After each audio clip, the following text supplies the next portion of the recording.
right, hello and welcome to HeroQuest fans. We are live on twitch.tv/HeroQuest fans, not live on YouTube. That's a replay. But thank you for joining us for a special episode of HeroQuest fans. We're doing a HeroQuest talk rather than a live game. So if anybody showed up for the live game, I'm sorry, but I appreciate you're here.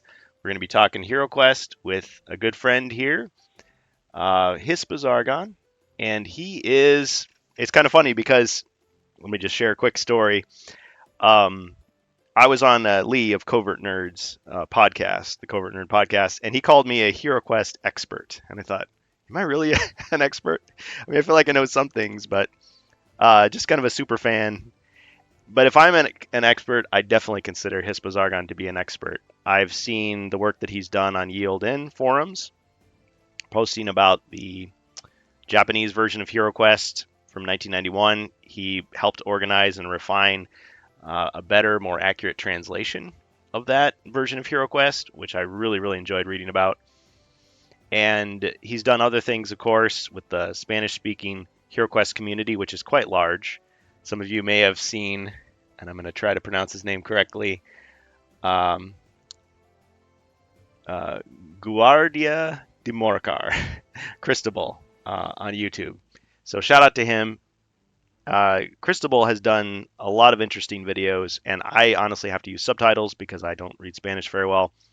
But he did an interview, a new interview with Stephen Baker, and actually Hispa Zargon is a major contributor to that, as well as, and I may just get the order wrong, Rafa Elbengingo. There was an English version of the interview, and just as a little kind of like introduction to that.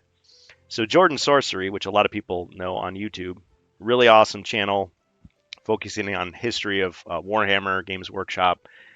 He did a Stephen Baker interview himself, but I think these questions that Hispa Zargon and Cristobal and Rafa were doing were all actually submitted independently and possibly before the other interviews. So they're both worth checking out. They're not necessarily the same thing. They're not copying each other.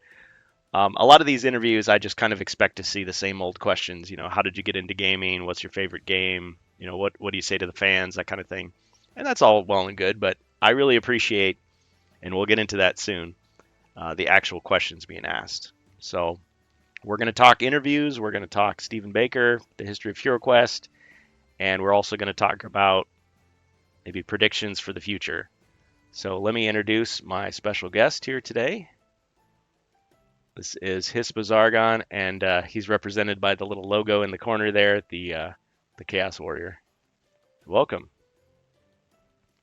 Welcome to everyone. Thank you very much, Kurgan, for being in your channel and for your really kind jobs. We are all friends since years ago, and well, it's so an honor for me being here, and especially about talking this awesome interview we have performed to our creator, Stephen Baker. Excellent. So, yeah, and yeah, about the first thing I would like to say is you are definitely right. The questions were sent to Stephen Baker on the last November 2023. So it was just a coincidence that just a few days after that, Jordan Sorcery published his awesome interview with Stephen Baker in his Battle Masters video. So yes, you are definitely right.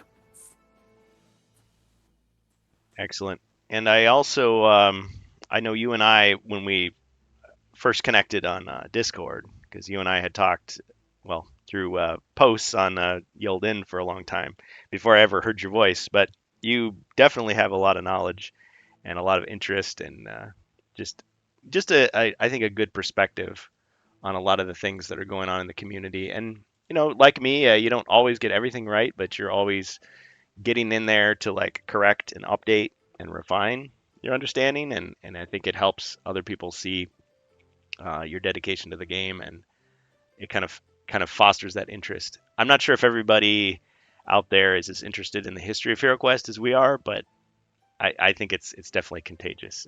that kind of interest. So Yeah, I appreciate it. you know, Hero Quest history is one of our hobbies, and we share it, and we are lovers of the old edition of Hero Quest, the classic one. Hmm. So this is a really interesting topic for people like us. Yep, yep. And you've done other projects too. I think it's okay if I mention this. Yeah. You did a play test of a fan re-envisioning of the Dark Company, imagining if Ye- what it would be like if it were released like in the 90s in North America, because it was only European.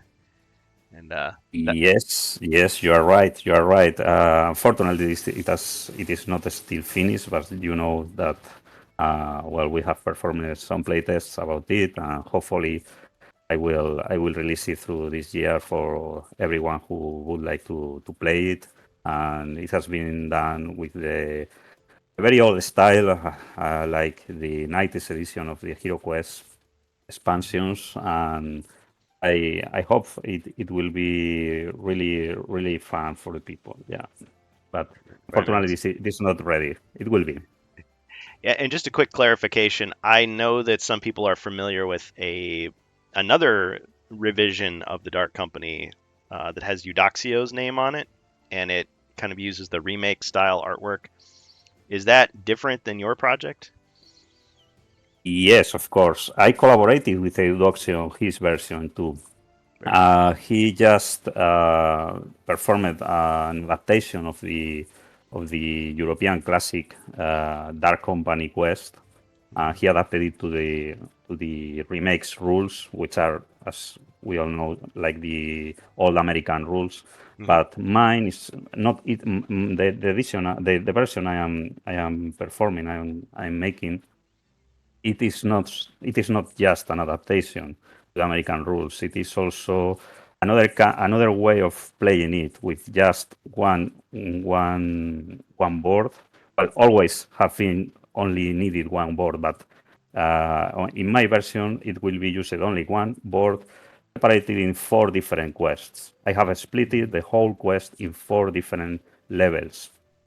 It is interesting because it was an idea I had since many years ago to trying to redesign the whole quest in that way. But fortunately, I discovered that there were other people in the Olding forum who already thought about it years ago. One was the Olding member Pancho, who also had such idea and posted some quest maps already designed in such way, dividing in four levels the whole quest.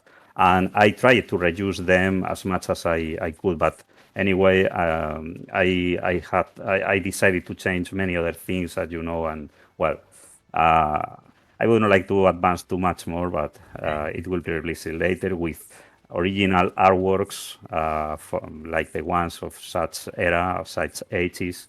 So Wow. I would not like to reveal anything else, but I think it will be quite cool for many HeroQuest lovers from the ancient era.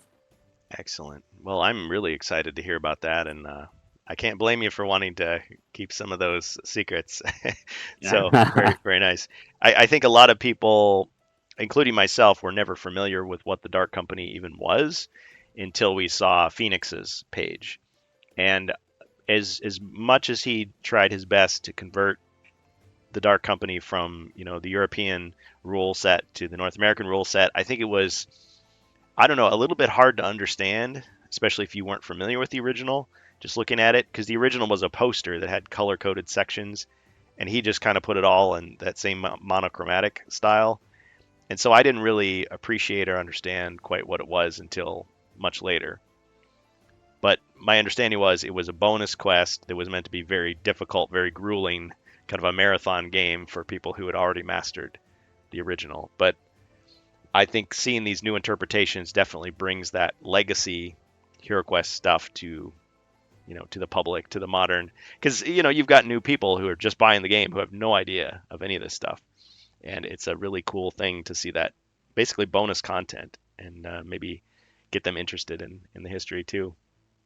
So you've definitely done that work in the community.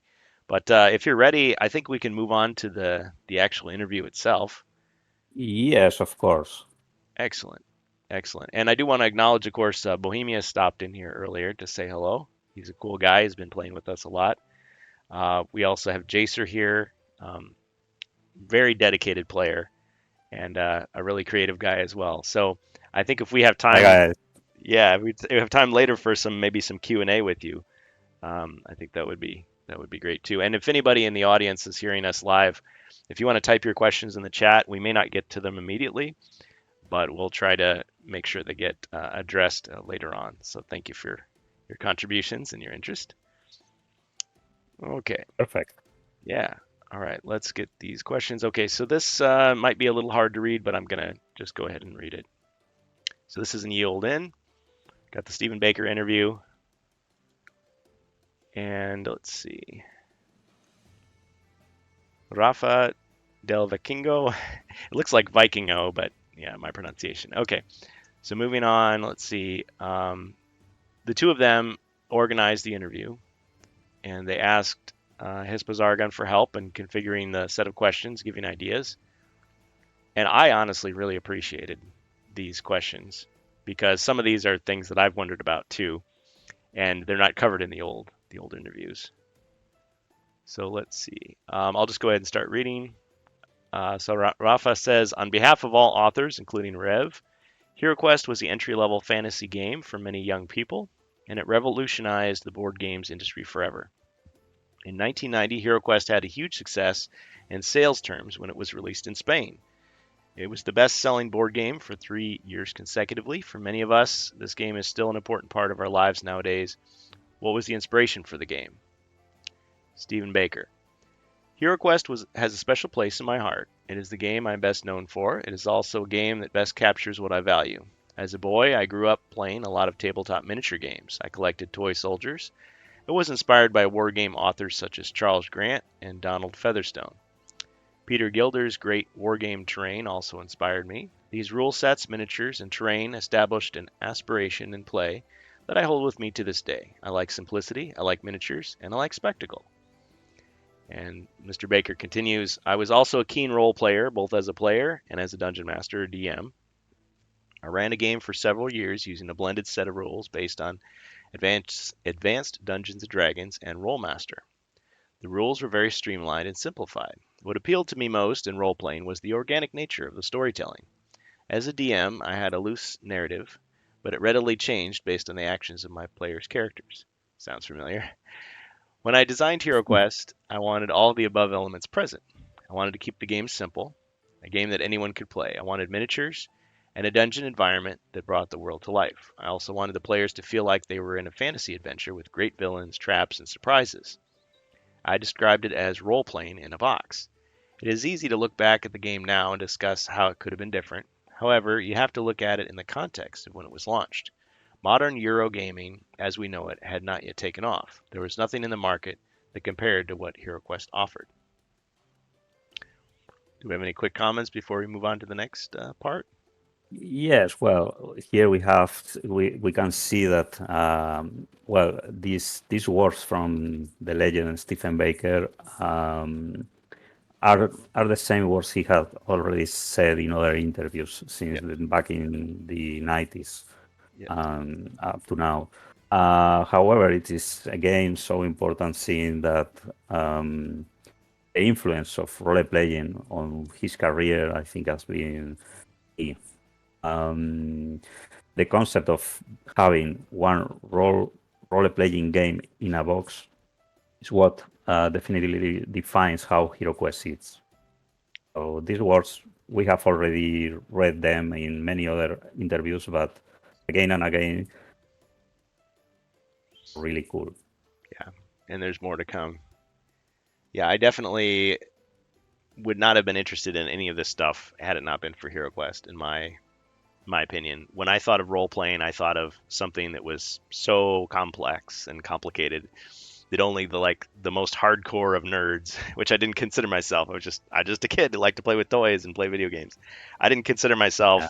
up to the challenge, so I never would have attempted anything like that. But yeah, even though as Amalgamash has shown on his channel, AshQuest, there were a lot of games that attempted to do what HeroQuest did, but somehow HeroQuest was able to get in there and really capture people's imagination.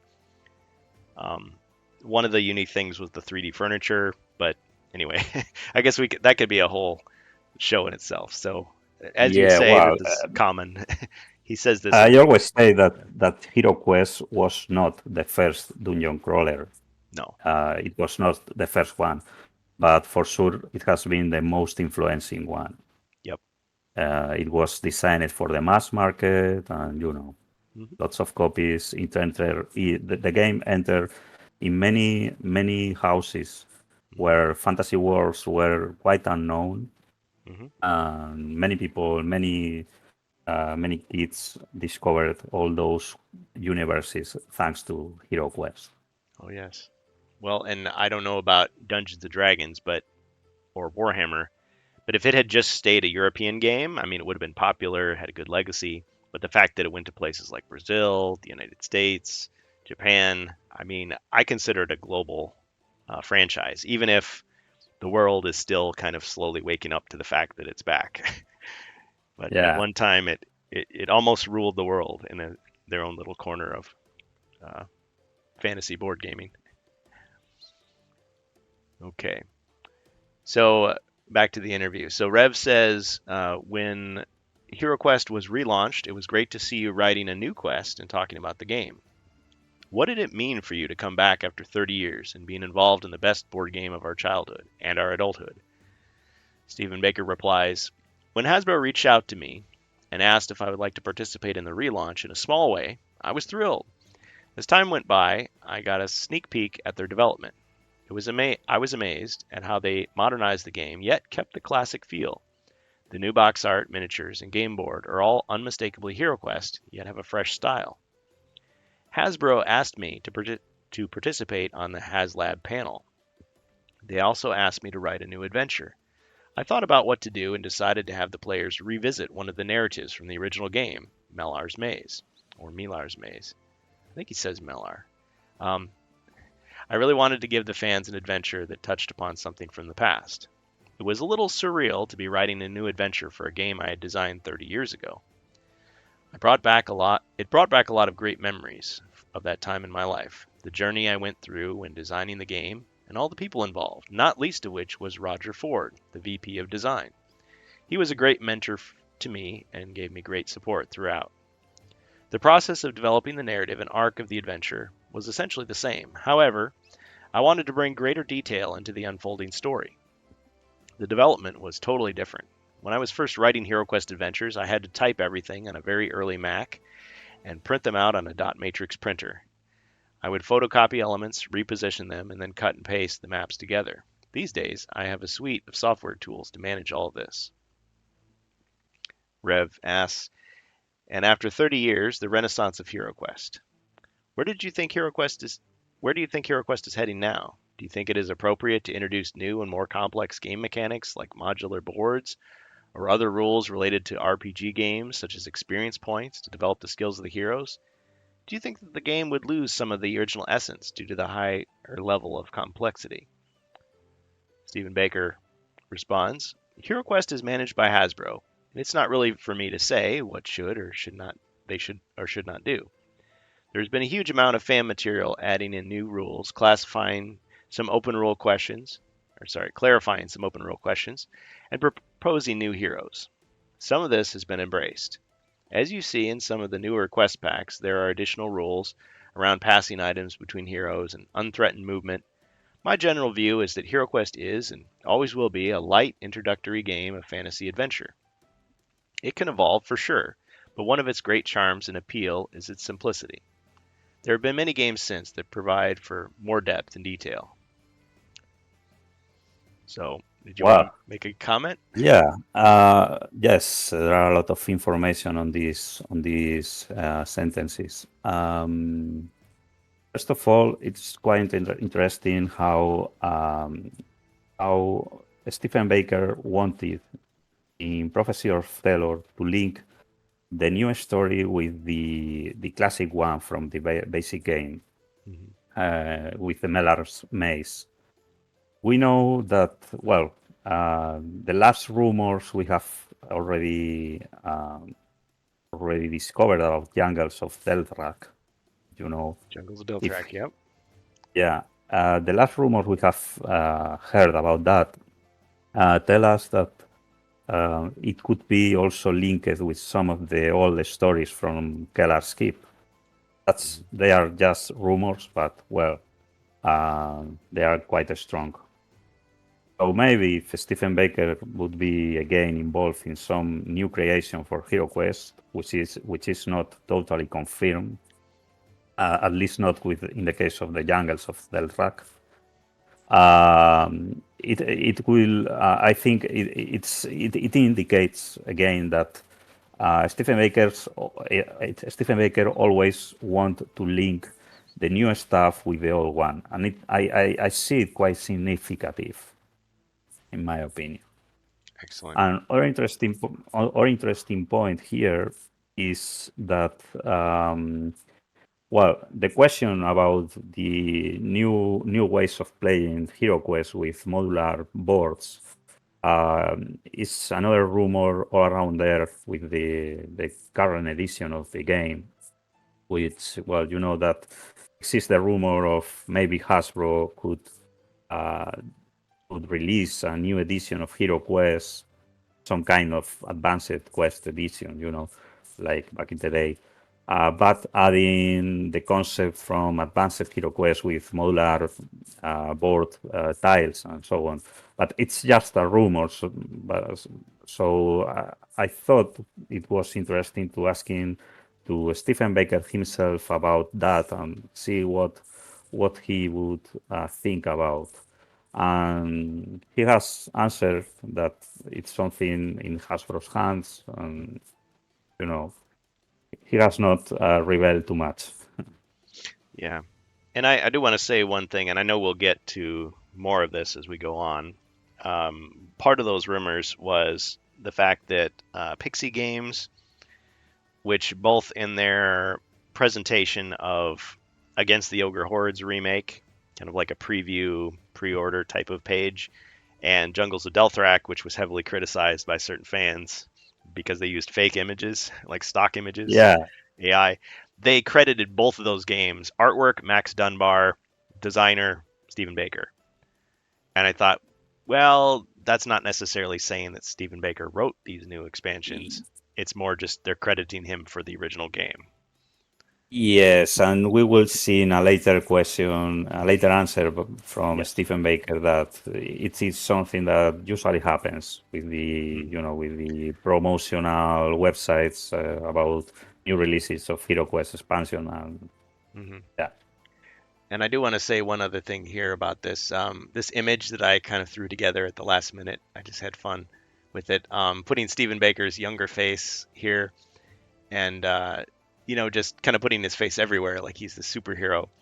At the same time, even though we think of him as like the creator of HeroQuest and of Battle Masters and of Space Crusade, we also have to acknowledge, and he's never tried to hide this fact, is that you may have like a single designer who is credited for a game, but that doesn't mean he was the only person that worked on it. You have all kinds of people creating artwork and miniatures and rules and writing individual quests. So even though he did a lot of work to help create HeroQuest and bring it forth, um, it was definitely a collaborative effort. So I'm not sure in the modern Avalon Hill version who the equivalent of Stephen Baker would be. Would it be someone like Doug Hopkins? Would it be someone like Chris Nato or Carmine? Um, Maybe that's a question for you. If you want to answer it quick, and then we can go back to the interview. What do you think? Well, Doug Hopkins, I think, is doing a really good job. You know that there have been many other people involved, and Carmine, Avalonville, and others. Well, the way that today is the are the board games made is not the same as in the 90s. Mm, So I would bet today the responsibilities are probably more distributed mm, through the teams. But who knows? I think Doug Hawkins is one of the most involved. at least topics related with the rules and so on. Mhm. But probably will be a big team of people, I guess. Yeah. And while he was still with the company, I think Chris Nato did a lot to kind of explain that to us because, yeah, as fans, we don't necessarily know. I don't work in the board game industry. I don't think I'd ever even heard of Stephen Baker's name until the remake began. And it was like, oh, Stephen Baker is writing Rogar's Hall. Who is he? Oh, he's the OG of HeroQuest. He's the designer. He's the inventor. He's the creator. I often compare it to Star Wars though, with like George Lucas. George Lucas is like the father of Star Wars, and yet at the same time, we understand that there were many other people, maybe unseen in the background, who helped refine and develop that product. And you're right, things have changed. Mr. Baker admitted that Yeah, himself. From the old days of using copy and paste and photocopying, and I remember those dot matrix printers. They were such a pain with the yeah, paper. yeah. There is always one person who is, of course, the very first one of any project, the one who creates the philosophy of any project. But yes, this is it is one of the key points around the HeroQuest history. Mhm. Is who were the people involved in their design. And to be honest, it was one of the motivations to define many of the questions inside this interview we have done to Stephen Baker. Um, the thing started, I think, 1 year ago, more or less, in January 2023. I remember that Jordan Sorcery published on his YouTube channel, awesome YouTube channel, I would say. He published a video about the story of HeroQuest, and that video, such video, uh, tells in some minute that the creator of HeroQuest, Stephen Baker, was there are there are there are some people that thought that Stephen Baker was not the only one. And when I Hello. watched that video, I started to investigate. I am talking 1 year ago, and yes, it was quite. There are many other evidences in magazines and so on that suggest that Stephen Baker was not the only one. Probably he was the main leader, the main design leader, no doubt about that. But there were many other people from probably the Games Workshop who were involved in such tasks, and that's one of the most unknown topics for the fans, for the HeroQuest fans, until the last year. Mhm. Jordan Sorcery, I said, I think in his video was the very first one to publish clearly that that was not something so fixed, the authority of HeroQuest. And I started to investigate, and of course, I wouldn't like to pass the opportunity of asking Stephen Baker on this Rafael Vikingos and Cristobal interview about such topic, and we will see in later questions probably. But Stephen Baker, of course, finally confirmed it again that Games Workshop people was involved. We will see. Oh, yes. Yeah, much more to say, and definitely a lot of good content on YouTube to check out from those people. So, yep, back to the interview. This may be a long discussion, but we'll try to move along. Yeah, of We could course. definitely make a second pass at it. So Rev says the fan community in general, and the diehard fans like me in particular, were delighted when we saw that the Prophecy of Telor quest pack was created by you. I agree. I mean, I don't think I would have pledged if I hadn't seen that.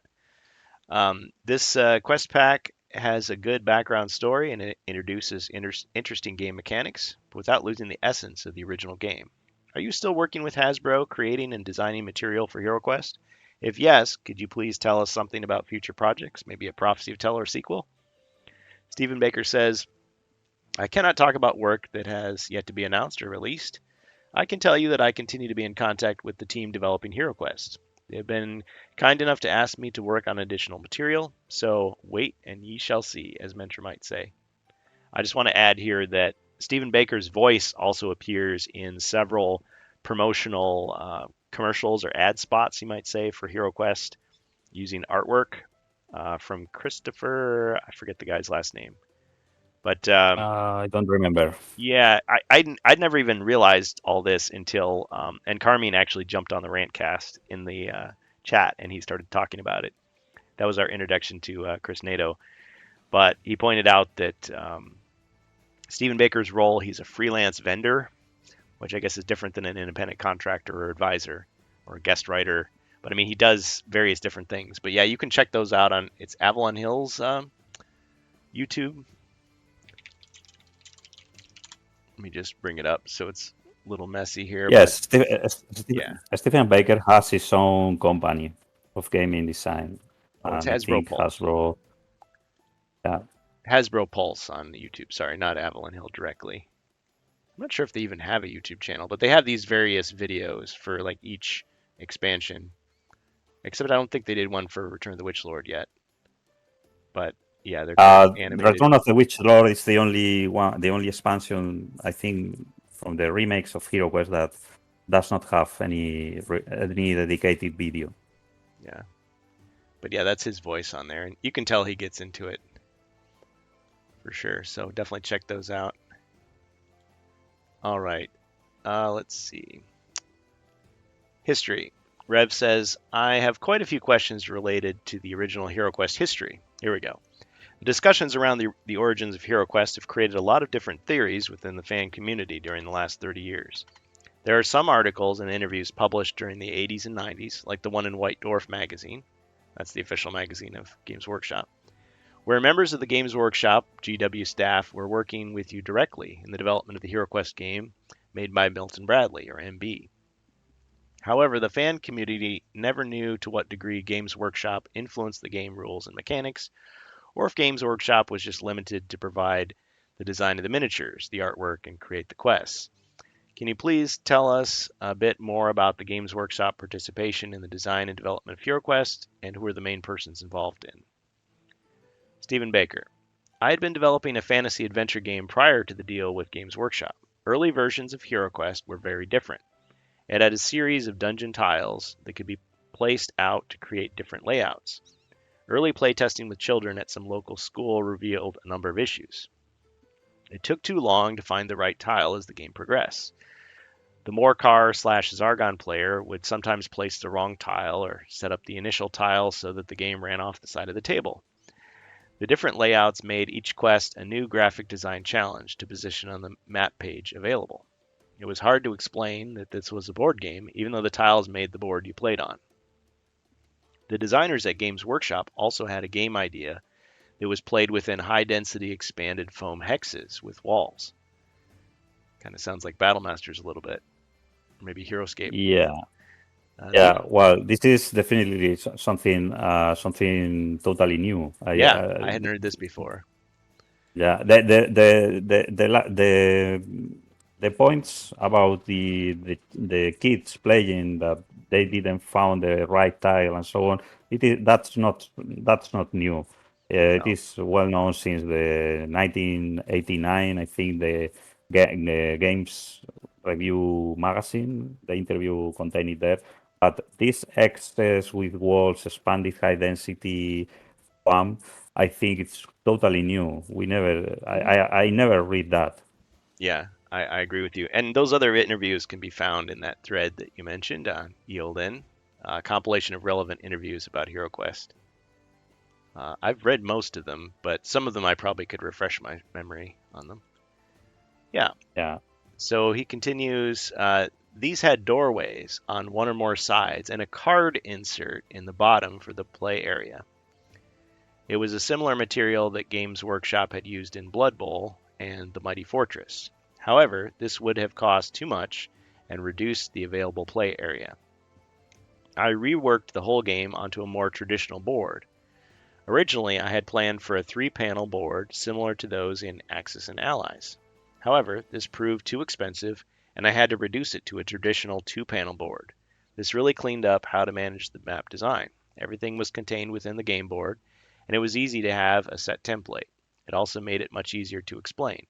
You opened the board and placed the starting stairs and a door, and it was easy to understand that as you go through a door, more gets set up and the game progresses. The importance of this should not be underestimated. We needed to sell this game into the market, and it was important for sales folks to be able to explain. Once I had the new design, I met with the designers at Games Workshop. We played the game and they liked it. My main contacts at Games Workshop were Bob Naismith for miniatures, Rick Priestley and Jervis Johnson for gameplay, John Blanche for art, and Phil Gallagher for rules and editing. Right, right. Well, you know how important is this information for the HeroQuest history. Yes, very. Um, we already knew from the Jordan Sorcery interview he made to Stephen Baker that Rick Presley and Jervis Johnson were also involved on its design, but I think Phil Gallagher was not mentioned. I don't remember now, to be honest, but I think not. Phil Gallagher is so important in him in such list because he was one of the designers of the first edition of the role-playing game of Warhammer from 1886. So seeing him there is so important because we all know how influenced it was the HeroQuest game, the classic one, from the role-playing games. Some of the artworks shown there came from the book of the role-playing game of Warhammer. So this is a really important point in my opinion. I think you mean 1986, right? 1986, yes, sorry. I was thinking And 1800s H.G. Wells with the beginning of wargaming, but he's not that. sorry. Sorry, Yeah. 1889. And Phil Gallagher is also so important because I recently discovered through last summer an old interview in an Italian magazine called Chaos magazine. Chaos, Really yeah. interesting, very nice magazine.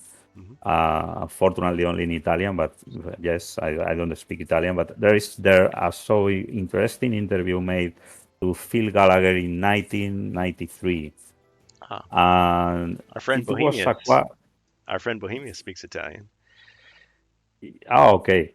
I published it in the Geolding forum some weeks ago, and it is so interesting because such interview already talk about how HeroQuest, Space Crusade, and Battle Masters were designed and how Games Workshop was involved in that. But surprisingly, such interview has been quite unknown for the HeroQuest fans until just the last year, I think. Not too many people knew it. Yeah.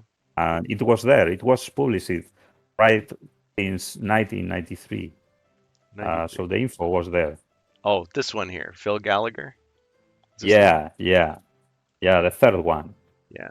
June Well, 1993. I mean, I'll be honest with you. We do have a lot of people from different countries in Yield In, but it is dominated by English-speaking Americans. So a lot of us don't necessarily know what we're missing if we're not, seeing the translation.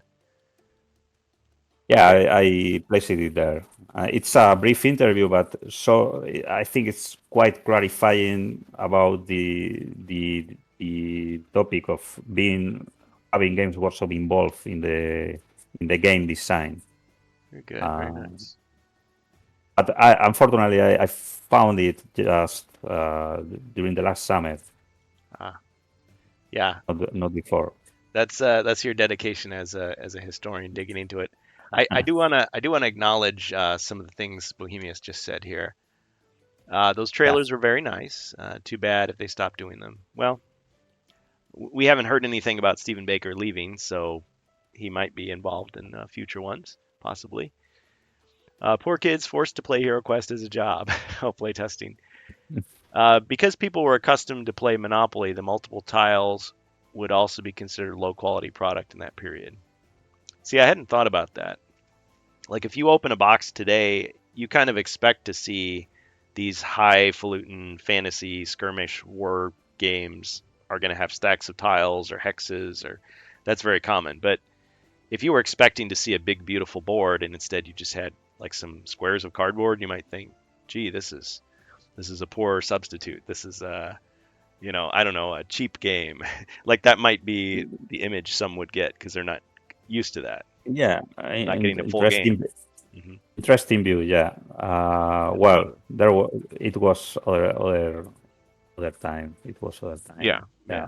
Different expectation. Yeah, now when you look at the back of a box and you see more than like 4 or 5 miniatures and a full board, it blows your mind away. It's like, what is this? I'm expecting a deck of cards, maybe a couple pawns and some dice, and that's a game. But all this, really? Wow. That's why I always look at the back of the box, and I'm Yes, always it was so cracking. Yeah. comparing to HeroQuest. Wow, this game must be expensive. Chaos. Wow, you unlock a memory. Forgotten that magazine existed. Is it CAOS? Is that or CH? AOS. Chaos. I'm not sure. Yeah. Again, I mean, even the English magazines I didn't have because I didn't live in the UK, so I didn't know what White Dwarf was. I mean, I didn't find out about that stuff probably until maybe like the early 2000s. Going online and seeing like Phoenix's page and like all these mentions of people are name dropping all these magazines and like designers and stuff, and I hadn't heard of that before. I considered myself a HeroQuest fan, but I guess I didn't know the history. But yeah, you learn more and more. Okay, let's move on. Good stuff. I'd heard the name Jervis Johnson before and Rick Priestley. Yes, Jervis Johnson was the designer of Advanced Hero Quest and Ah, many other Games Workshop games. It is one of the Games Workshop legends from the 80s and 90s. He also designed Blood Bowl, I think, Blood Bowl. and Advanced Space Crusade and many others. Hmm. And Rick Presley is one of the fathers of Warhammer Fantasy. He was the main designer of Warhammer Fantasy Battles. Hmm. Yeah, Very cool. all of them are Phil Gallagher, Jervis Johnson, Rick Presley. All of them are legends from the Games Workshop Legends. Yeah. world Yep. and the hobby. Yeah, Yeah.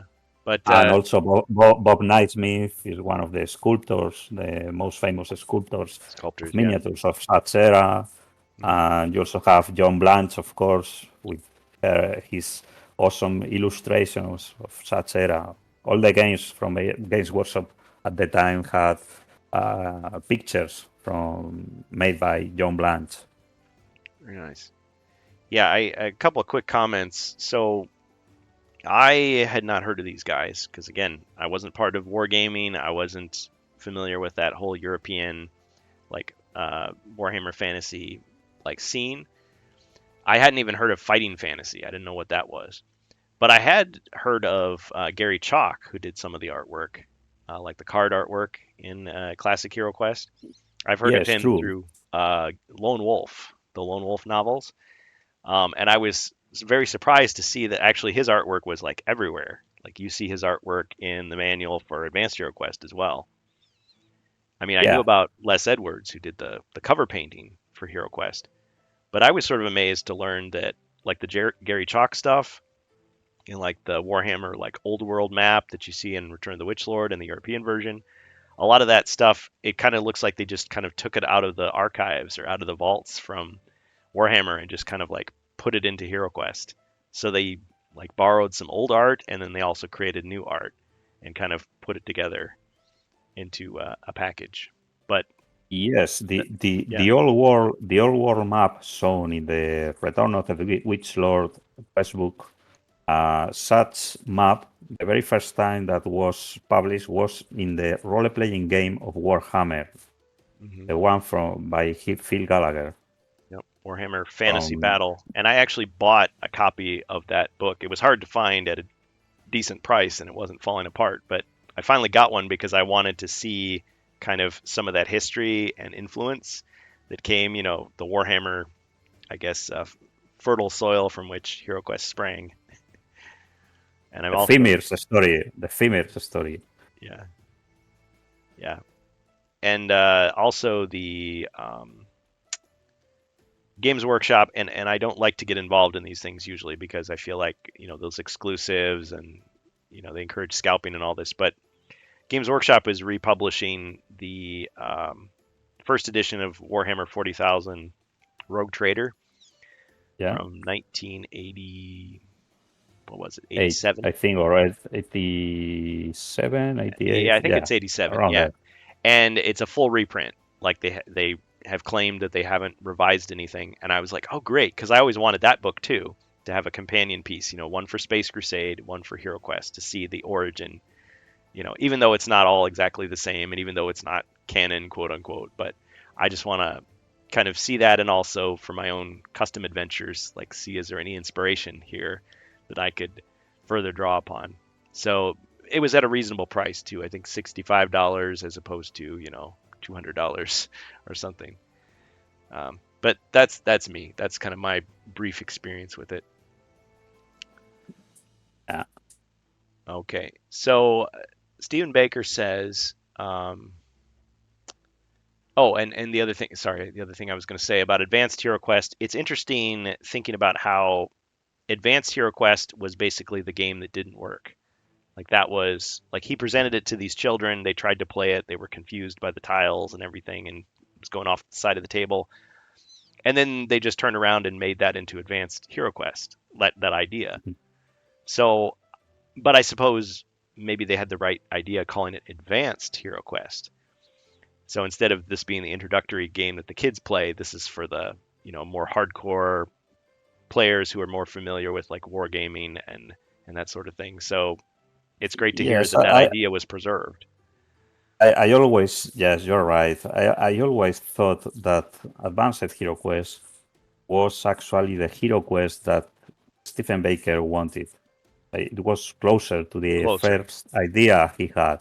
Hmm. I have always thought that, and maybe it was a kind of idea also by Games Workshop designers at the time. Probably this is a speculation, but probably Jervis Johnson got the idea and made his own Hero Quest, which was called Advanced Hero Quest, Hmm. as a hobby game. There were the mass market games and the hobby games. Games Workshop, Hobby games, yeah, yeah, the Games Workshop business was based in the hobby games, and they took definitely. the idea and so on. And yes, the rules are quite more complex than the Hero Quest from Milton Bradley, as every one of us know. Yeah, Yeah, yeah. And I would love to own a copy of Advanced Hero Quest, but it's just out of reach. It's a little too expensive, and uh, I own a Spanish copy, fortunately. Yeah. well, the old story is that your mom will make stovetop stuffing, and then you'll invite us all over for a sleepover so we can play it at your house. Yeah. Because we can't afford it. Yeah, so I'd love to order it, but at the same time, yeah, who knows when I'll get my chance. Board Game Geek has a lot of good deals, so patience.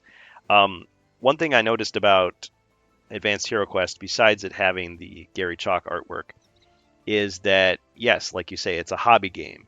They expect you to, cut the figures out of the sprues, the plastic sprues, which you could do that in Hero Quest, but it didn't have the sharp, pointy swords. You didn't need a palette knife or anything to do it right.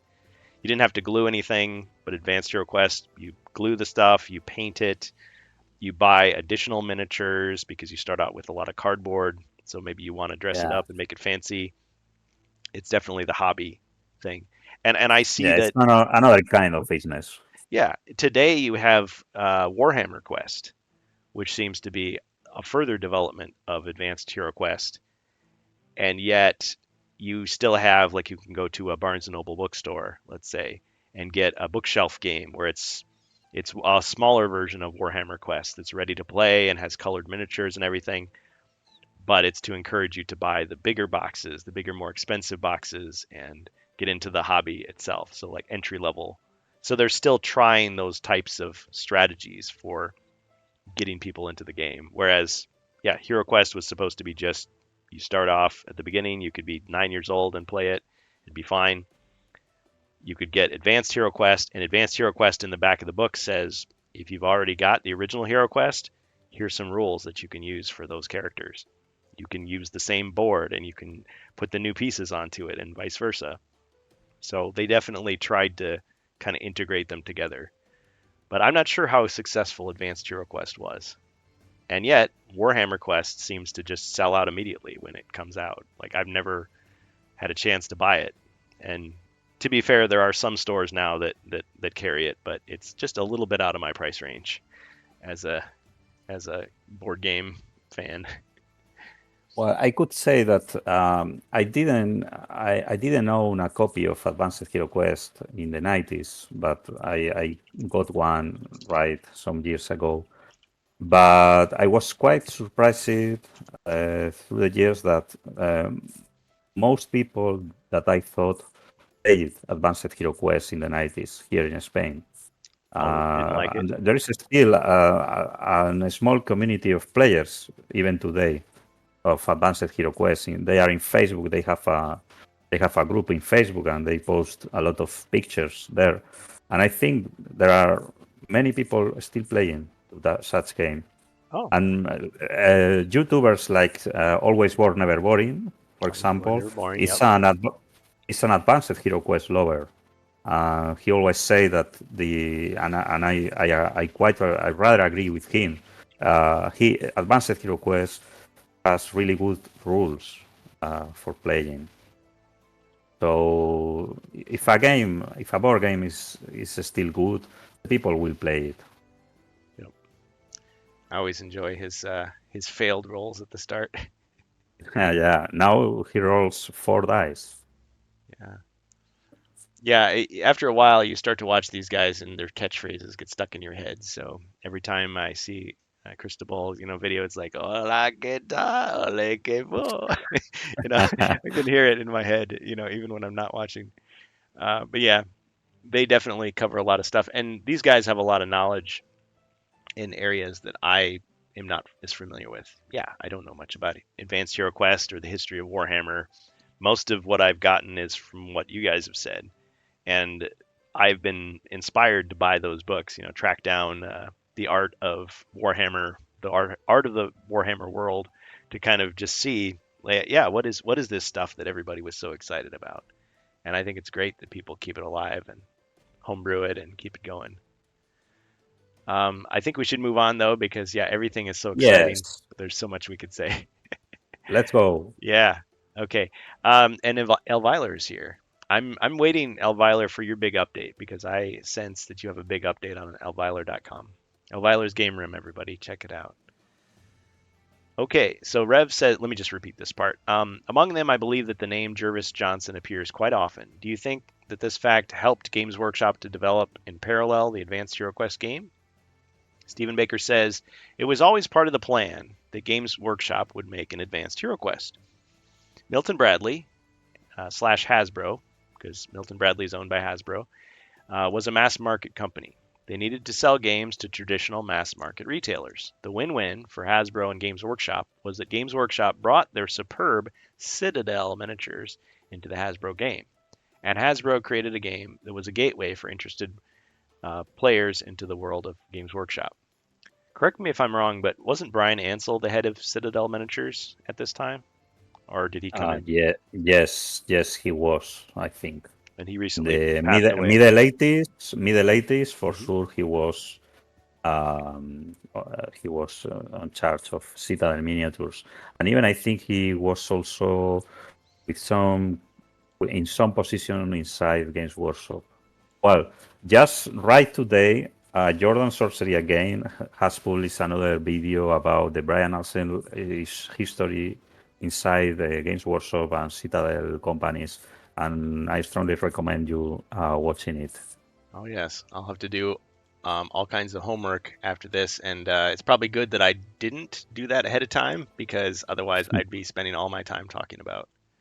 Yeah, so rest in peace to Brian Ansell, uh, one of the legends Yes, of the miniature scene as well. yes, he was a visionary. Well, uh, we start to lose them, unfortunately. Yep, yep.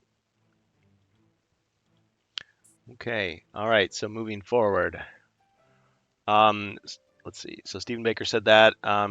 Stephen Baker added, I had no part in Advanced Hero Quest. This was developed entirely by the Games Workshop team. Now, in light of your recent comment, that's interesting too, because he didn't try to claim credit for it, even though it had Yeah, similar mechanic. So I think if anybody has an impression of Stephen Baker as one of these guys that tries to take credit for things that are not his, this seems to be false, because otherwise, yeah, this would have been the perfect opportunity for him to, step in and say, well, that was all my idea. yeah. I think, to be honest, I think Stephen Baker is a so humble creator. Yeah. I mean, any celebrity in any community, no matter how big or small, it's always in your best interest to be friendly, approachable, humble. I think that appeals to people, but he seems genuinely that is his personality with the public, and I certainly appreciate that. Sometimes And you and I talk to I would celebrities and say they that, sorry, Kurgan, go I ahead. would say even that Stephen Baker has participated in many more board games than people know. Oh yes. For example, he also participated in the Village of Fear board game, Hmm. in the Dragon's Gate board game. He also participated, and it is not too credited anywhere, Hmm. but it is said in some interview or something I have Heroescape. read before. Heroescape as well. Heroescape, yes. Heroescape is well known, but Hmm. the Dark World trilogy, Dark World. Yeah. Stephen Baker Stephen Baker also participated there. Not in the first board game, not in the Dark World game. He participated in the expansions, the two Oh. expansions, Okay. and not too many people know that, Hmm. but that's true. Yeah. Some celebrities, when you talk to them, they will try to steer you away from their old work, and they'll say, "No, no, no, no. I only want you to focus on what I'm doing right now." Or they'll be embarrassed about the fact that they're famous for something else, and it's like I think, yeah, he seems to be perfectly willing to go along with that in the different aspects. So I appreciate that. Yeah. Okay, so he had no part in Advanced Hero Quest. Rev says, without any doubt, you were the father and main designer of Hero Quest. However, were you involved in the design and development of the expansion packs that Milton Bradley released in Europe afterwards, or only in some of them, such as Keller's Keep and Return of the Witch Lord? Stephen Baker says, I worked on all of these in some way. At the time, the line was growing, and we had new titles under development, such as Space Crusade and Battle Masters. Some of the work on new expansions was therefore managed by others on my design team. Rev says, how about the Dark Company quest? Were you involved? Stephen Baker, I wrote this after leaving Hasbro in 1992. Didn't know that. Hasbro wanted a bonus Mega Quest to put into a new versions of the Hero Quest game. This was confusingly called the Advanced Quest Edition, even though it had nothing to do with Advanced Hero Quest. Those are Yeah. really interesting sentences. They are so much clarifying, and they reflect how busy I think was Stephen Baker at the beginning of the 90s. Space Crusade, Battle Masters, Hero Quest expansions. Of course, it seems that he couldn't um, aware all of those creations, and probably more people were helping him, and he confirms that here Yeah. there were a team. Yeah. I think it's interesting that as long as we're thinking of Stephen Baker now as like a guest writer or advisor or, secondary type of person to the modern HeroQuest product, it sounds like back in 1992 he was already doing guest work, so to speak, because he said he'd already left the company. Um, Yeah. because Milton Bradley was a subsidiary of Hasbro even back then. Yes, and probably he was working like for Hasbro, like he's doing nowadays. Hmm. Kind of So like, he's outside the company, but he works yeah, in punctual jobs for them, yeah, a like a freelancer. freelance vendor or contractor, independent maybe. I don't know if independent contractor is the right term, but yeah, freelance vendor was his official capacity. And I think that what was I going to say? Oh, yeah, I need to acknowledge the comment from Bohemius. Warhammer Quest and Advanced Hero Quest look similar, but they give a completely different experience. And I could honestly say Yes, I've never played Warhammer Quest. I've only been told that it has, you can play it like an RPG, or you can play it more like a board game dungeon crawler. But I there's many yeah, expansions and versions of Warhammer Quest. yeah, I fully agree with you, Emius. Yeah, Warhammer Quest is inspiring Advanced Hero Quest and other games, but they give different experience of gaming. Hmm. I would say that Warhammer Quest, I see it a bit more abstract than Advanced Hero Quest. Advanced Hero Quest is more tactical, in my opinion. Mm. But well, it would lead to a very different Yeah. discussion. If Warhammer Quest wasn't so expensive, I'd probably try it out. But I suppose that's why they made those smaller bookshelf type games that they release like around Christmas time, like at bookstores, where you can buy it for maybe like $50 or $60 instead of $250, and it just has a handful of snap together miniatures, and you fight cardboard monsters on a couple of tiles. Why not? Um, Well, they are so cool games, both two. hmm, I love both.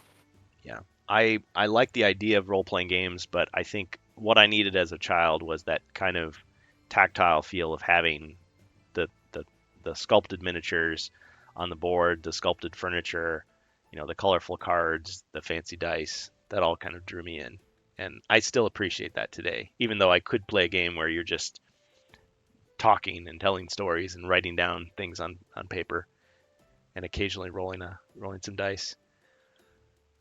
Yeah. Okay.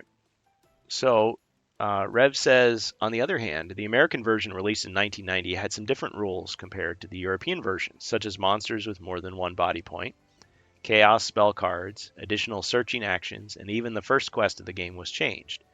Did you participate in these modifications, or the changes were introduced by the Milton Bradley team in the US led by Mike Gray? Stephen Baker says Mike and I had been in contact from the beginning. When the US design team heard we were developing a fantasy game, they suggested Mike come over to look at the game. Mike had previously worked at TSR, it's the old D&D company, and obviously had a lot of knowledge with this genre. Mike and I hit it off from the beginning. He stayed in the UK for a week or so, and I visited the US shortly thereafter. The US launch followed those in Europe. The US team made some adjustments and were able to draw from work we had underway in Europe. They used some of the same miniatures and content for expansions like the Elf Pack, which used ogres, and the Barbarian Pack, which used men at arms. Mike directed this work. I am unsure if these were reviewed with the Games Workshop team. Yeah, this question is, and this answer is pure gold. It is. Uh, yeah, So, you know that this is one of the questions that the HeroQuest fans has had since many decades yes. ago. Oh, yeah. Why the American edition Different. was different than the European one, and if Stephen Baker was involved in those changes. And we now definitely know it. They were, I think, the changes were agreed between Michael Gray, who was the leader on the Milton Bradley side in the US, and I think it was probably an agreement between Michael Gray and Stephen Baker. Hmm. Oh, it. I want to Of acknowledge. course, we knew that Michael Gray was involved in the American expansions of HeroQuest.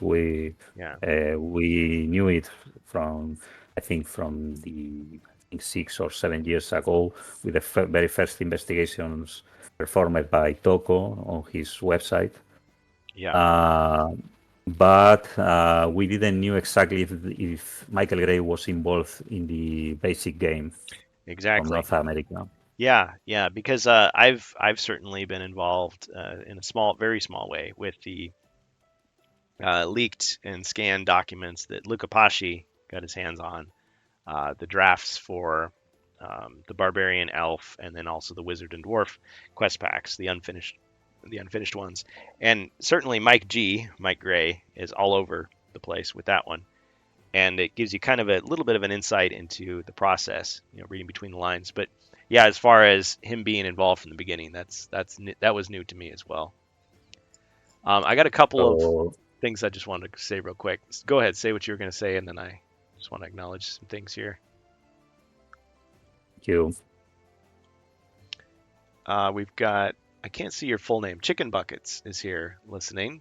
Welcome. And we've got Glasgow Gargoyle along with Jacer. And yeah, you guys can ask questions, but I'll be more likely to see them if you post them in the Twitch chat.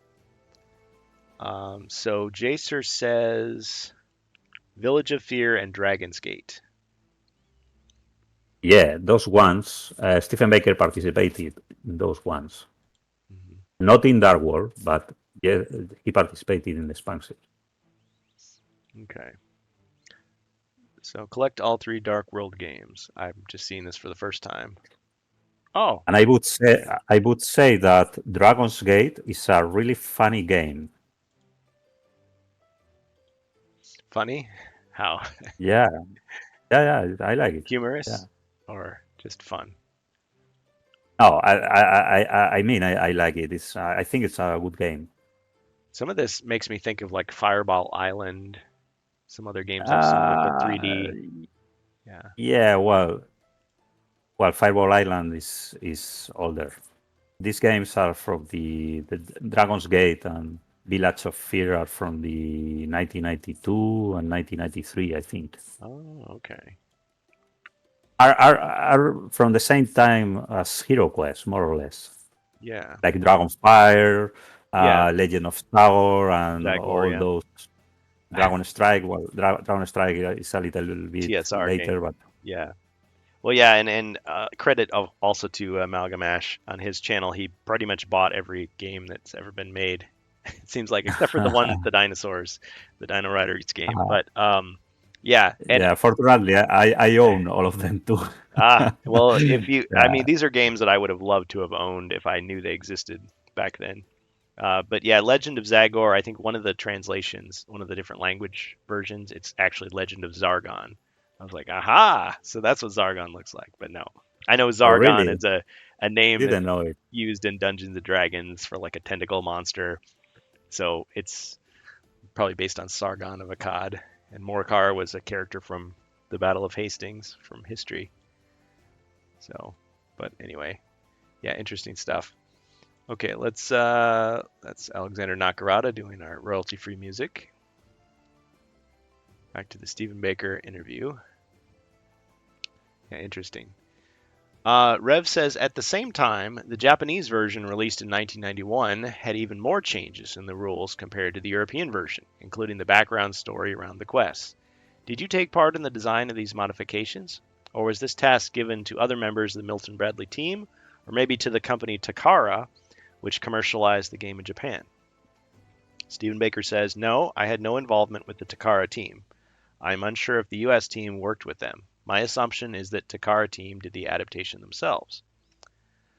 Rev says, some of these new rules of the Japanese edition were very interesting. In fact, it looks like they are clearly improvements from the original set of rules. That is why the fan community believe that you were involved somehow. It's flattering. Stephen Baker says, as previously mentioned, unlike the European and American versions of the game, in the Japanese edition, the background story of the quests is quite different. For example, the player in the Morcar role is also the final boss / villain called Grimdead that has to be defeated by the heroes. Okay, so Well, I guess I was wrong because I disputed this. I think when you presented that idea to me that Grimdead was the final boss, I mean, you're fighting the chaos god, whatever it is, the evil god character, but does that mean that he's like in the form of that creature, or it's just, I don't know. I hadn't heard that before, really, from his own mouth. I don't know. well, Comment? this question and this answer by Stephen Baker, you know how important are them. Yes. We have discussed it, you and me and many other Mhm. Geordin members, and also in HeroQuest fans Discord, your server in the Discord. We have discussed this topic a lot of times. We have dreamed about if Stephen Baker was really involved in the design of the Japanese edition of Hero Quest. Right. Uh, to be honest, when I saw his answer saying no, I had no involvement in the design of the Japanese edition, I felt quite disappointed because You wanted him I to be was part of it. yes, I always thought that he could have been involved because such version introduced a lot of improvements, in my opinion, Yeah. which enhanced a lot the original European version. The game introducing hero growth and so on, and revival of heroes, Hmm. and also rules to avoid the traps. Just place it just next to a door inside a room, and many other things Yeah. that the European version didn't introduce it. Even So it was quite this, yeah, it was quite disappointed, but his answer, but just for my personal interests, okay. But it was really, really, really clarifying. Finally, know if he was involved or not in such design. I, So I, I I think agree. now that the Takara team really did, they did a really good job on their adaptation Yeah. of the game, of the board game. And this remembers me that one of my friends told me one of my friends who likes a lot the Japanese video games told me that yeah, it could be because Japanese designers also with video games used to transform and change every game coming from abroad to a very different thing. So everything matches now. Maybe it could be inside their culture of the Japanese people. I don't know. They used to adapt all the games to something better for their criterion. Hmm. So Yeah. this question for me, I think it has been also pure gold again on this interview. Oh yes. And I too have drawn some inspiration from the Japanese game. I can imagine though certain people maybe feeling some kind of loyalty, personal loyalty to Stephen Baker. So it's like if he didn't design it or if he didn't approve it, then I don't want it. It's not real Hero Quest to me. But for those people, I'd say, I respect your opinion, but I would go back to the original idea of the collaboration. Just because he didn't write it himself doesn't mean that it's not good. Um, he's, not taking a leadership role anymore in the modern product, and yet you can see there's some really good things in there. And in the same way, yeah, the Japanese version, they took the time to kind of give you more instruction on how to be the GM. Like Grimdead could just like murder the heroes very easily, but maybe that's not his role. Maybe he's more of a guide than a straight up killer. And the heroes should work together. They have more of these roles, kind of like a role playing type of adventure. And I think a lot of players find the jump from nothing into playing the trial is very difficult. So the Japanese version kind of eases you into the game a little more slowly for beginner players and younger players, like easing you into the idea of playing this type of game.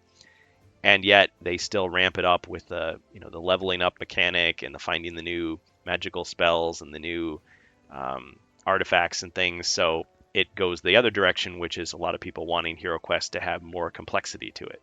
So you start out very simple and you get more and more complex. So I agree with you. I would like to play that sometime at the table and trying to follow those rules. It makes me think of doing the playtest because every Zargon does the rules a little differently. So it was a little bit harder at first for me to adjust to thinking of I'm playing someone else's rules here. I'm not just playing the rules that I prefer or I'm used to. By the same token, like it kind of opened me up to say, yeah, I can play the European version now. I can play the Japanese version. I can play, the Hebrew version because I know that I can adapt to someone else's, uh, template for the rules rather than just the way I think it should go. Because I'm open to that. So it definitely opens your eyes. Okay, so let's move on.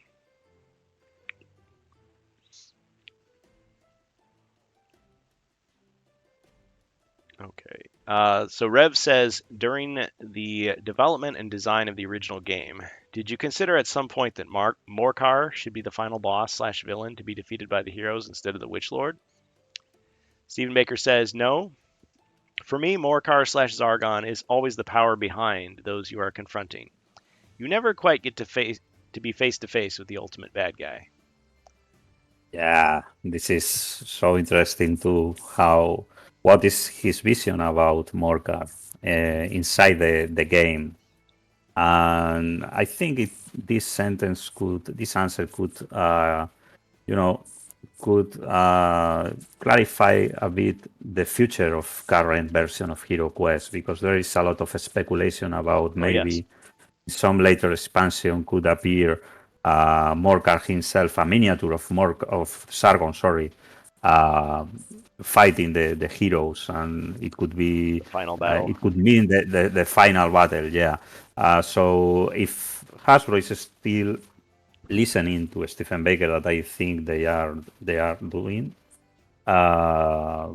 we could bet from these words that probably we will not see a Sargon miniature, but it's just speculation again, of course. Very, very much so. And I was thinking of like, you're familiar with Inspector Gadget? Oh yeah, Dr. Claw always gets away, so like he never gets to actually fight Dr. yeah, the Claw. same. It's like just when he You thinks, only saw his hand. yeah, the hand. He turns the chair around The and the cat. hand is attached to the bomb Yeah. to trick him. Yeah, at the same time, I'm thinking there's so many ways that could go, and that could go into the speculation phase of this, and when we're done with the interview itself. But the idea of a Morikar or Zargon or Grim Dead miniature, lots of fans have created their own. I always thought of him as the old man holding the book, with the white hair. And I suppose that could still work if you imagine it's like maybe a lot of these old wizards kind of look the same, like Saruman and Gandalf look similar, even though they're Yeah. different. Or is he like a Skeletor looking guy, or is he a guy like in a hood with glowing eyes, or does he look more like a Chaos Warrior? I mean, what does he look like? Use your imagination, you know. Yeah. And I think if they did that, if they actually made let's say a Wizards of Morkar, as was rumored, Final Battle Edition, like packed into the story, you could always get around it by saying it's like a comic book. The bad guy was killed, but somehow he came back. It was a robot. It was an Yeah. illusion. He was revived by cultists later. There was a twin, time warp, Well, and, time travel. that's so Hero Questy topic. Very. Every character returns Oh, that in was a not later his quest. final form. You only destroyed his his earlier body. Yeah, he'll come back. They've got an elixir of life too, don't you know? Yeah, they could always get out of it if they painted themselves into a corner and stopped the story. But if they wanted that to be the final quest, they could always put forward that. And just having, I mean, the when the Mythic set came out and they gave us the miniature for Mentor, who looks like a wizard, I just Yeah. took that to be Zargon. I'm just like, yep, that's the Zargon figure right there. In my mind, that's what I would use for him. So instead of using the book to help you, he's using the book to command, monsters to attack you. So anyway, but that's my headcanon, my own imagination. All right, moving forward. Let's see. Let's see. Speaking about the Witch Lord. So Rev says, speaking about the Witch Lord, was this character an original idea of Games Workshop, or was it Milton Bradley's team responsibility? Stephen Baker says, this was my idea. I wanted an enemy that felt like you were dealing with someone who was a close second to Morkar/Zargon. My thinking behind the first two expansions was that in one, you are facing a new dark foe, and in the other, there's a rescue mission and a besieged king. I often thought of the Witch Lord as being inspired by the Witch King from Lord of the Rings. Yes, this question was motivated about the Witch Lord because of the Phil Gallagher interview from 1993. In such interview, Phil Gallagher said that all the scenarios of Space Crusade and Hero Quest were the responsibility of Games Workshop people. So I Okay. thought it was interesting. I proposed it to Rafa and Cristobal this question in order to trying to clarify if the characters were designed by Stephen Baker himself or not. But well, he has confirmed that it was his own idea. It is cool. Yeah. Bohemius's comment about what if Mentor meddles with the mirror world and created Morcar by accident. I mean, the storyline is that Morcar or Zargon is a man, and he was a student of Mentor, and he went wrong because he wanted to study magic faster. He wanted to be stronger, and so he got involved with chaos. Um, at the same time, if you wanted to rewrite that story, you could always say that maybe his memory wasn't that good. I mean, this is many centuries ago. You could say maybe Yeah. it's like Star Wars, where Obi-Wan tells the truth in the first movie, but then they rewrite the story to say, well, from a certain point of view, actually, it was this other thing. Many have speculated that it's like Dr. Jekyll and Mr. Hyde or Fight Club, where it's like it's the same man, but it's the evil side of him or the subconscious that's fighting against the consciousness or something. But yeah, you could come up with, or it could be like how J.R.R. Tolkien wrote The Lord of the Rings. He would write stories that would conflict with each other to kind of give the appearance of ancient history. The legends conflict with each other. We don't know what the real story is. Maybe it was this, or maybe it was this other thing. What do you think? Maybe the truth is somewhere in between. Yeah, Luke Skywalker's dad was dead. Yeah, Well, that I am also a Star Wars fan. huge Star Wars fan. Yeah, you know it. Yeah. Maybe in other season we could talk Oh, so for much sure, about for it. sure. There's Prepare definitely 4 or 5 or 6 hours of session. Oh yeah, there's definitely Star Wars influence, I think, in Hero Quest and in Space Crusade or in Warhammer in both cases. And there's definitely J.R.R. Tolkien Lord of the Rings influence there as well. I mean, you see certain things Yes, like the Spirit Blade or the Ring of Festral. I mean, there's different things. The Witch Lord or the Witch King. You can see yeah, for sure. D&D has that influence as well. I mean, it's all. I mean, when I first heard about D&D, I know this could be another topic. I'll just say this one thing. D&D, when I first saw it, I thought it was Lord of the Rings, the board game. That's what I thought it was. Like until I learned more about it. Like at the start, it's just like, oh, they're just trying to put you into Middle Earth, and they just changed some of the names for copyright reasons or whatever. So yeah. Anyway, good stuff. Yeah, definitely. We'd love to have you on for a future discussion. Okay, so he says, talking more about the Witch Lord. Okay, so Rev says, in the history of HeroQuest, there is a key milestone where Milton Bradley and Games Workshop stopped their collaboration, developing games together. Therefore, no new HeroQuest expansions were released. The fan community had been wondering for decades what really happened. There are lots of different theories here. Could you please shed some light on this matter? Stephen Baker. This happened after I left Hasbro in 1992. I am unsure what the reasons would have been. My personal suspicion is it was mainly to do with sales. Hasbro enjoyed several years of success with the line of fantasy games. These included HeroQuest, Space Crusade, and Battlemasters. Space Crusade was never launched in the US. The challenge with all these games was the expansion model. Expansions are not standalone games. This requires that retailers keep the base game in stock for expansions to sell. This is not a good model for mass market. The games and all the expansions took up a lot of retail space. Battlemasters was a huge box. He's right about that. Over time, retailers could not continue to stock everything, and the demand dropped to the point where it no longer made sense for Hasbro to continue with the line. It is no different than most other games. Yes, this answer is so clarifying too. This is one Yeah, of the most frequent questions inside the HeroQuest fans community. And this is so interesting because the point the standpoint given by Stephen Baker here are relating linking the finish of the HeroQuest brand due to the expansion model, the lack of space on the retail shops, uh, is a bit different than the hypothesis that many fans had in the past about the American expansions, Mhm. where probably the numbers didn't, the business case did not was so good because of the miniature manufacturing and so on. The hypothesis that we have had since years ago. But here, Stephen Baker gives a different view.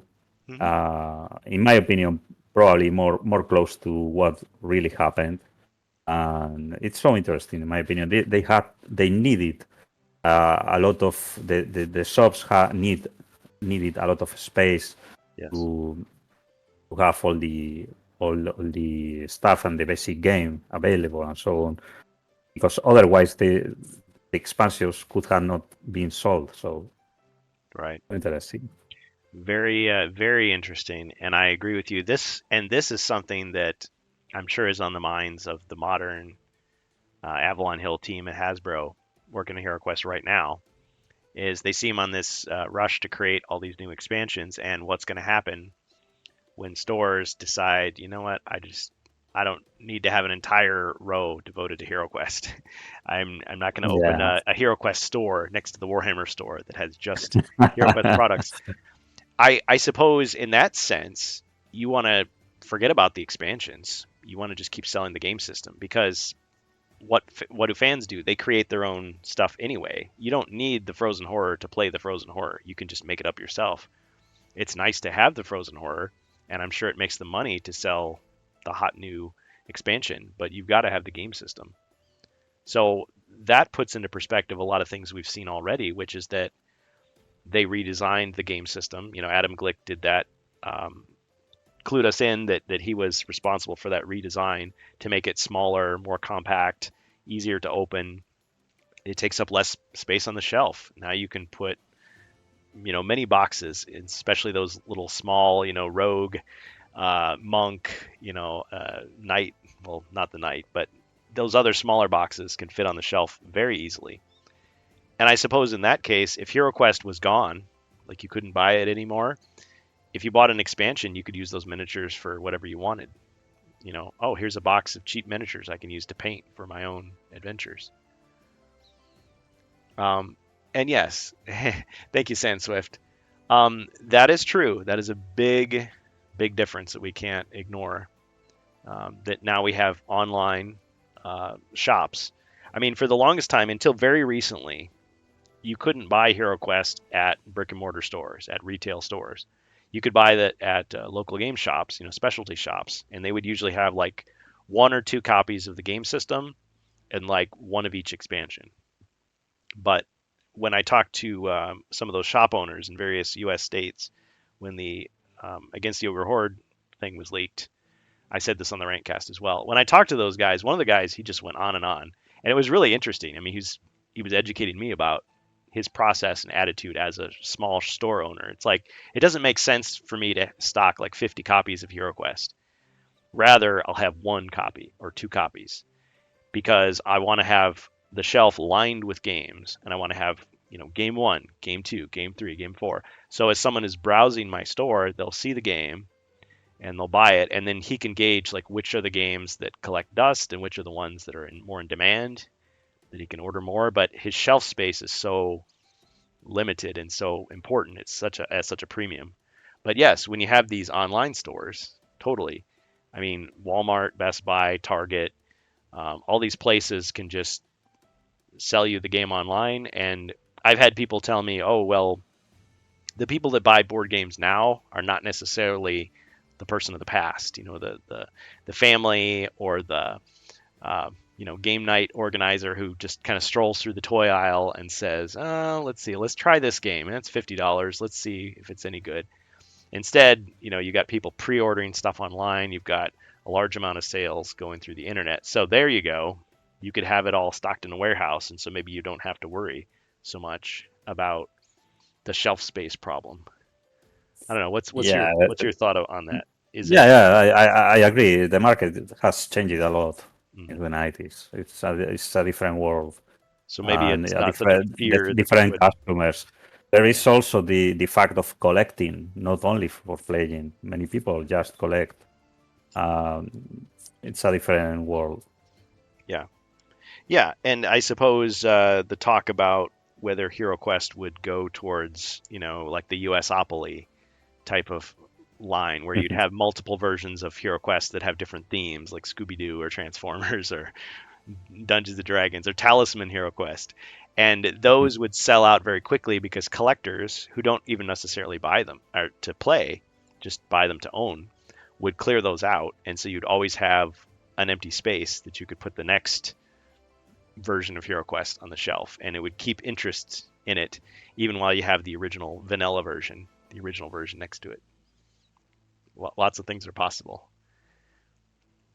Sure. Yeah. Mhm.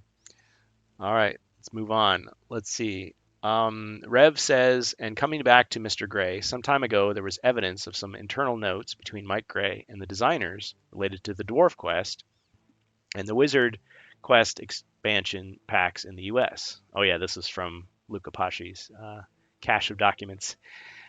He says, unfortunately, these two quest packs were never released. Are you aware of the existence of these notes? Do you know what happened?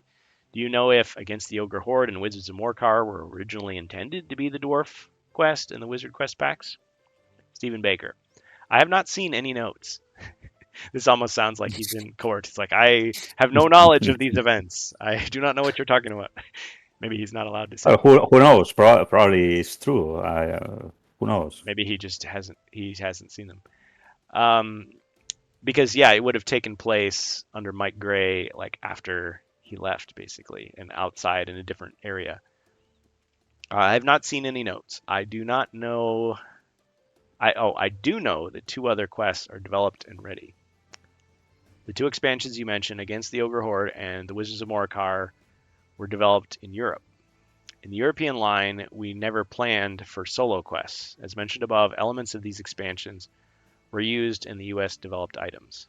Okay, I know there's a lot that we can look at right with this. So he wasn't aware of Dave Morris, the two novels that he wrote where he actually included solo quests. I guess they weren't board games, they were novels. I don't know. Go ahead, say what you want about this little section. Well, you know that this is a very big topic.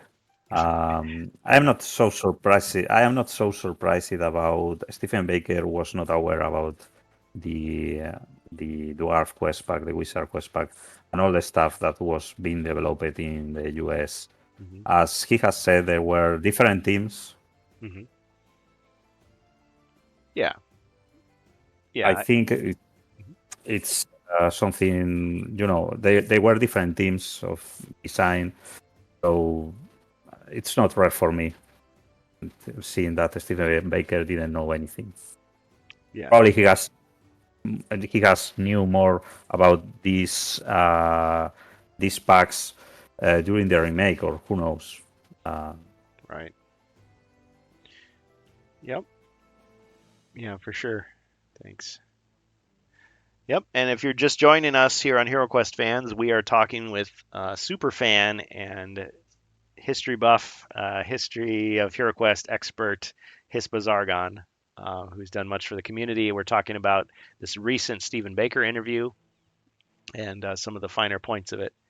And I just want to acknowledge everybody in the chat here and all their contributions. Thank you for submitting your questions. Yeah, so the way Stephen Baker presents it, I sort of get the notion that, yeah, he came up with the original concept for HeroQuest. He was heavily involved in the early development of it. He maybe had a lesser role in some of the other expansions, but eventually he kind of like steps away. Other people carry on the work, develop it in new directions. And even though he had some input with, people with Mike Gray, he didn't necessarily have much, if anything at all, to do with Advanced HeroQuest or Japanese HeroQuest. That doesn't make them any less important in the history of HeroQuest just because he wasn't sitting there, writing it himself.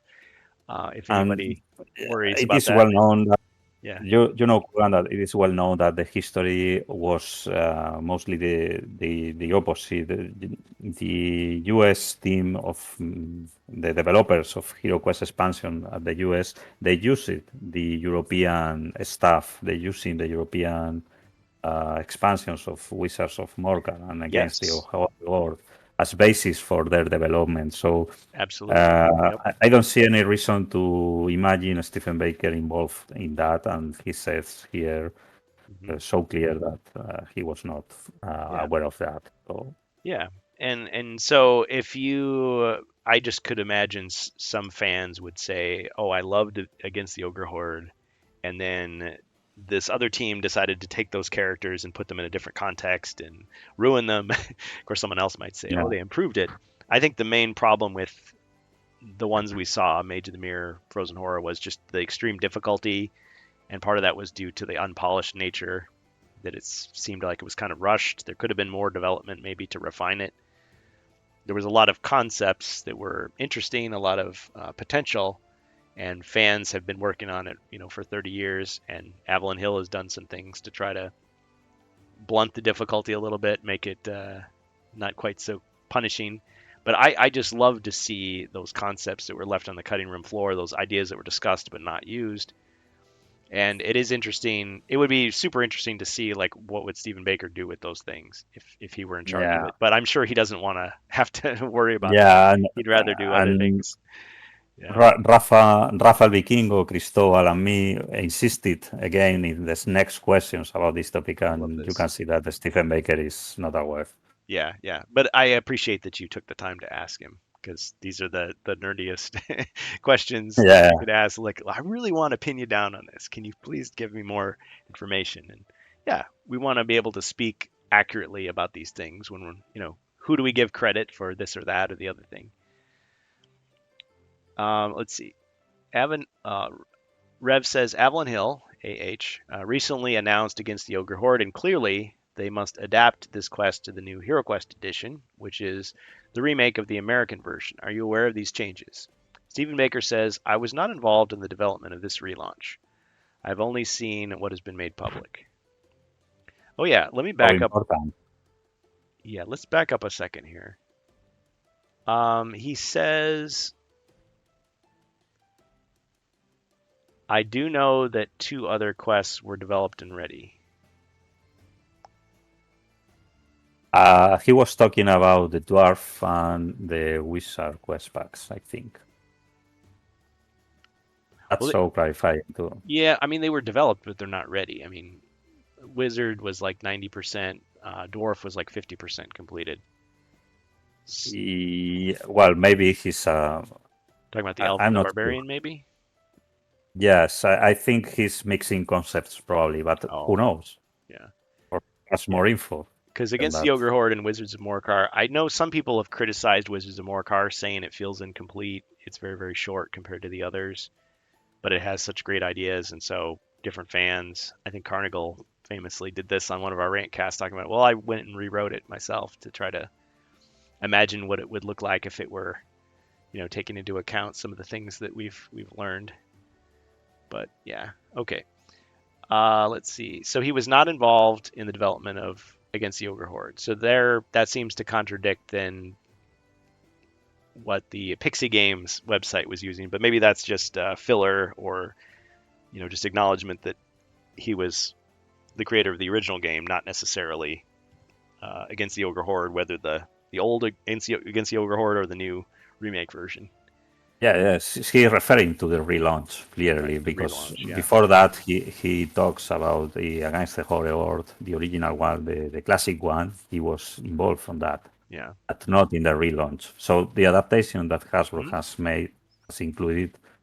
Yeah, I would bet that is yeah, a creation of Doug Hopkins and the other people. yeah. In a way, they're using some of that old work. I was thinking about how like HeroScape before it got switched to Renegade Studios after the HasLab failed for HeroScape. That Craig Von Ness and Stephen Baker were like the original guys leading that project. But in the new version, it was Craig Von Ness without Stephen Baker, even though he was helping with HeroQuest.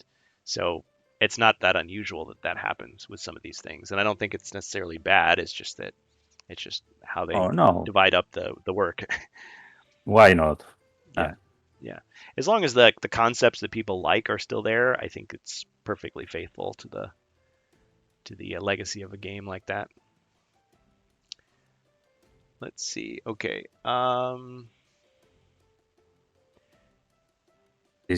Rev. This is interesting. The next one. Yes, yes. According to the latest leaks, everything indicates that the next expansion against the Ogre Horde will be the Dwarf Quest pack.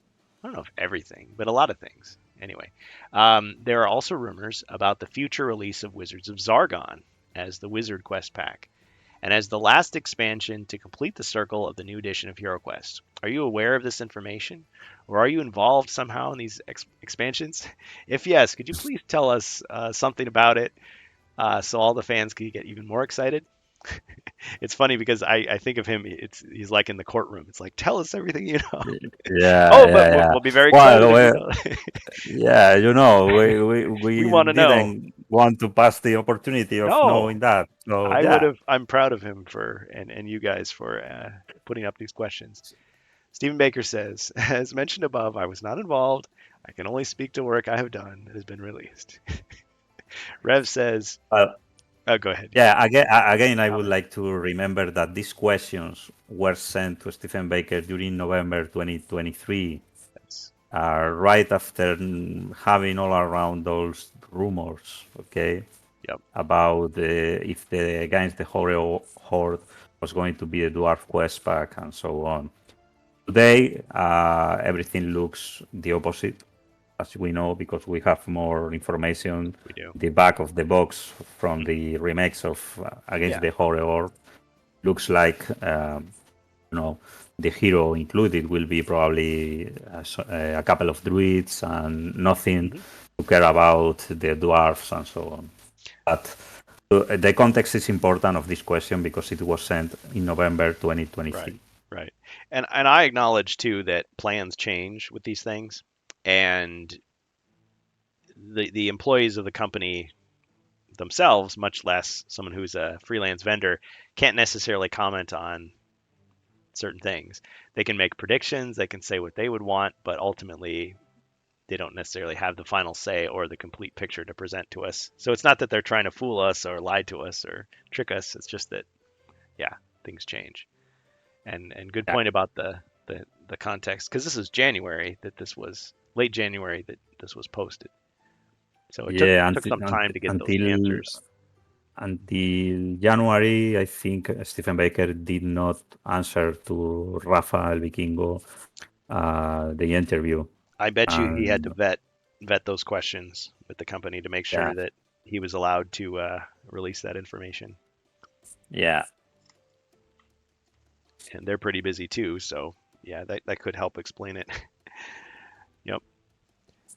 Well, and I also get the sense sometimes with these things he has to think back and say, that was 30 years ago that I last thought about this. So memory is not perfect. Okay, so yeah, Rev says, and now to close around the history of the game, what is the history behind the names Morcar and Zargon? Why is the name of the main villain Morcar was changed in the American edition of 1990 to Zargon? Stephen Baker says, I do not know for sure. For whatever reason, the US team changed the name from Morcar. The name Morcar came from my own fantasy world that I developed for my RPG group.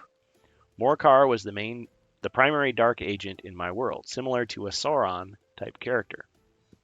Part of the reason may have been they wanted a shorthand for referencing the DM in the game, so like the dungeon master. In the European rules, it is referred to the evil wizard player, which is a long way to say DM. In the US rules, they refer to Zargon.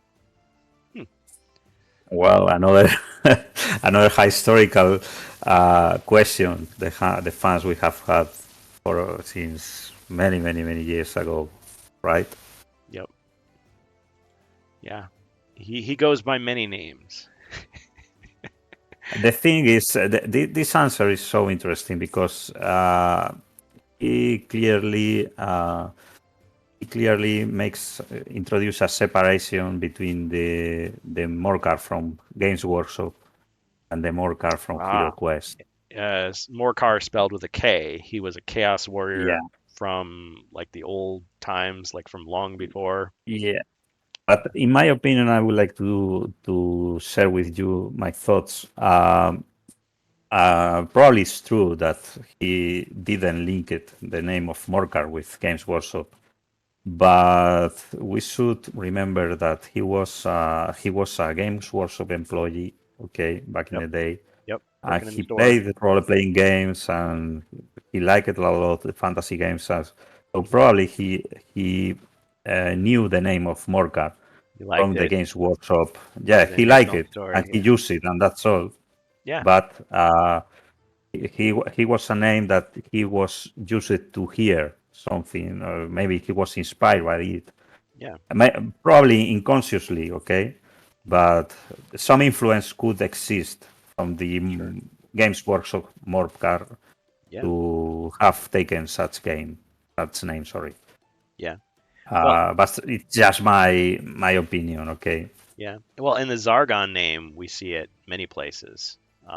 There's Yeah. a series of chess simulations called Sargon, like Sargon of Akkad, and then there was a Zargon monster, like a tentacle creature, in one of the TSR D&D campaigns from before this time. I forget what it was called. Something about ice or frozen, or I wish I could think of it.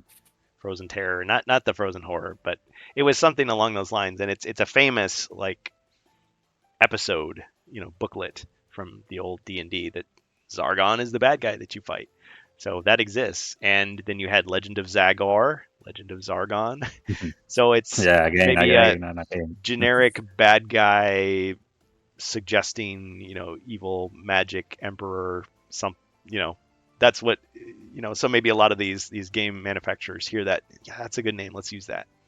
You know, no one's going to be confused because it's in this context, it's this other thing.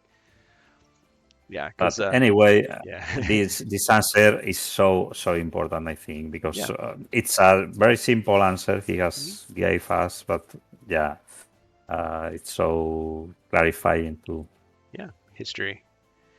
Okay, rules and the HeroQuest community. Rev says first, a couple of technical questions related to the game rules, which have originated long discussions. He's not kidding. In famous HeroQuest forums like Eolden, and acknowledging Old Scratch from that's no longer around. Uh, is it mandatory for a hero to be next to a treasure chest to open it, or is it enough to search for it within the room where the treasure chest is located? Now, listen, this is the most important question that was asked. Well, after the crossbow topic. Yes, the crossbow. Stephen Baker, I didn't know what he was going to say. I was surprised by this. So, Stephen Baker says when you search for treasure, you search the whole room. This will trigger a Morcar/Zargon note related to what may be in a chest or a trap associated with it. I know some players differentiate between search the room versus search a chest, which requires that you are adjacent. But yeah, but you know the motivation of this question. You know that the European Classic Edition of the game suggested, or there are lots of evidences that it's not this, that opening a chest is similar to open a door in the quest book, not in the rules, but Yep, yes, in the quest I book. was involved in one of these long, dragged out debates with a Yeah, bareheaded yeah. warrior So on the forums. that's the main motivation Yeah, yeah. for this question. Well, eh, Anyone who is interested, I encourage him or her to check it out. visit the Odin forum Yeah, and you can come away thinking that make a. I'm right or I'm dead wrong. But I could just imagine though.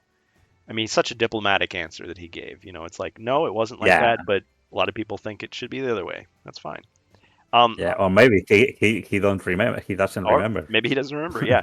Well, but I can imagine, you're up late at night, you've got a deadline, you're writing these quests, you're putting out all the icons, and you just put a pit trap next to a treasure chest without thinking that, well, actually, they don't have to walk up to the chest to open it like that. Yeah, Now, to his credit, Bareheaded Warriors, I think the key part of his argument was that in the second edition, this is really nerdy here, the second yeah, edition yeah. of HeroQuest, which replaced the original first quest, which was the maze, which was like this competition to get out of the maze first, that was replaced with the trial. before the North American version had the trial. And in this version of the trial, they took away all the cards to make it easy. So no secret doors, no traps. The only cards you use are the monster cards. So that implies there's no treasure cards either. So how do you search for treasure? Or what do you get? I imagined you either get nothing or you just get what the notes say. But the notes actually say whoever looks into the treasure chest will find. And so I think there he was taking that as, oh, there's a different mechanic for opening the chest. The way he was taking it though is saying, and that applies to the rest of the game as well. Whereas I took it as, no, Yeah, that's just this one quest, and then the rest of the time it's the way Mr. Baker's describing it. But I don't know, what's your thought? Do you think they'd kind of change their idea in the middle, or? I would add that's true. That's true. But I would also add that in the second quest of the European Classic Edition, Mhm. second and third quest, and so on, the chests are also the quest notes said that you, if a hero opens the chest, Opens the chest. would take blah blah blah blah blah. Blah. So it is something. It is something that happens in the whole quest book. Hmm. Not only, if I remember well, okay, maybe I am wrong, but it is not only happening in the first quest. Okay. However, the European rules didn't explain the treasure searching in that way. That's right. But yeah, The quest my book, opinion. like what the quest book says versus what the rule book says, because you read them Yeah, separately. You read the rule book first, then you play the quest, and each quest kind of modifies the rules on yeah, the fly. yeah, Right. right. In my opinion, I have always thought that maybe in some time the designers, in this case Stephen Baker, probably thought about opening a chest was a similar action as opening a door, like we have seen also in the Japanese edition of the Hmm. game. Japanese edition So definitely in the tells you Japanese edition, to walk up to a yeah, chest to open it. It's like an action that you do versus yeah. just a free action that happens anytime. So I think it was the first idea they had, but in sometime in some moment they changed it, but maybe they forget to change it in the rest of the quest book. I don't know. And Ah, there is another really nerd point, which is the American expansions of Kellar's Keep and Return of the Witch Lore, yes. where the quest notes about chests content is also different than the quest book from the game system. I'm talking now about the American edition, okay? Okay. The game. If you Yeah. check the Kellar's Keep quest book, you can say there, if I remember well, that there is also said something like if a hero opens the chest or the chest contains something, but they don't say if a hero searches the room, he will find on the chest, the text is not the same like in the Ah, basic game mhm. quest book, also in the American. It's so nerdy, but yeah, it's Yeah. a Well, so old topic inside the it is. community, It is a big one, and and it'll and never that be that was the resolved. motivation for this question. Yeah, but it's nice to hear what he was thinking because I Yeah. know two famous examples. So in the original European version of Lair of the Orc Warlord, spoilers, you fight the battle and then there's a room with a chest and there's a trap on the chest. And when you open the chest, you find something, right? In the North American version, they made an error. They erased the note about what's in the chest. There's just no, they don't tell you anything. It's just completely unmarked. There's a treasure chest in the room and there's nothing about it. Which, according to the rules now, is to say, well, when there's no note, you draw a card. That's what you're supposed to do. When someone sees a piece of furniture, they always imagine, well, maybe something's hidden inside the furniture. It's like, nope, it's just a card. Well, in the North American version, where I want to say where the letter note would be that indicates what's in the chest, that refers you to the notes, they replace that with a pit trap. And so there's no trap on the chest because the North American version they color the treasure chest orange to show that there's a trap there, and then the notes explain what the trap is. Instead, because the original version it's monochromatic, there's no orange indicator. So I had this theory about okay, what happened was they were making a change to the note, but then they forgot partway through and then turned it into a trap, and then they didn't explain what was in the chest. But it gives the impression that you're supposed to walk up to the chest to open it, then you fall in the pit, and then the chest had nothing in it anyway, which is a really dirty trick to pull at the very end of the quest. But that error then got copied into the new version, the remake version, with no correction whatsoever. And I thought, well, okay, that's in keeping with Avalon Hill's idea of preserving, the fan beloved, original text without changes. But now they seem more open to examining, okay, the fans are giving us permission to edit and refine and improve some of these things that we've seen over the years. So that whole thing is very fascinating. Now, the other example that I remember is in the ElfQuest pack, the first adventure, and again, spoilers, you're looking for the Avenger sword, and you search the room and it says the chest is empty. However, if you search the tomb, you find the Avenger sword. I always thought that was weird because it's like, well, you would search the entire room, you would find everything at once. So who cares if it's not in the chest? It's just a story. Well, in Luca Pasci's notes, or the draft notes that he collected, it indicates that I think very strongly they originally had this idea, Mike Gray did and his team, so around 91, 92, that they were going to allow you to search each piece of furniture separately if you wanted to. They didn't include it in the final version, but clearly the trace is still there of maybe that proposed rule change. And I guess it makes sense why some things got left out because they just didn't have enough time. But also you could imagine, okay, in the American version, every hero gets to search each room. It's not just one search for the whole party like in the original version. So now you're not only having 4 searches for every room, it could be 5, 6, 8, 10, 12 searches because every hero is searching every piece of furniture and drawing a card every single time. It would just be very, very long. And for what? Just to increase the suspense just slightly. So that's interesting. But yeah, it makes you wonder, maybe did he write the quests first and then they revised the rules after? Or maybe they wrote the rules later and they just forgot to make those changes. Yeah, Could be I something think simple as that. it could have happened. Yeah. I'm sorry, Kurgan. I'm seeing we have started to talk about game rules, and the Yes. chat is starting to have more messages. Oh, yes. I'm sorry. I got lost in the It weeds. always happens. It always happens. Does. It always does. You knew this would happen. So this is what you sign up for. Elviler says the questions probably went to several people to be approved. Yes, absolutely. When I did my interview with Steven, he had to send the questions to Chris, who had to send them to PR. In the end, there were several questions that were deemed not allowed. I had the same issue, Elviler, actually. I had a whole series of questions because I wanted to interview Stephen Baker as well. And I was kind of gutted because most of my questions were shot down, like, can't answer that. We're not able to say anything about that. And so it wasn't an interview anymore. It was just a couple of questions. So I thought, maybe I'll just leave it to other people. I mean, I sent Stephen Baker an email basically, praising his work and telling him thank you for what he did, but I left off the interview. Bohemia says it's more sad when the chest has tons of traps around it, but you search the treasure wireless. Yeah, Bohemius is right. That's one of the points. Or I like this trick. I mean, I like it as Evil Zargon, is that you open the chest and it's like poison gas, and you find a poison antidote. It's like, okay. So if I hadn't opened the chest, I wouldn't need the antidote now. Always search for traps first, disarm it, then search for treasure. But even though the heroes know that, they still get impatient.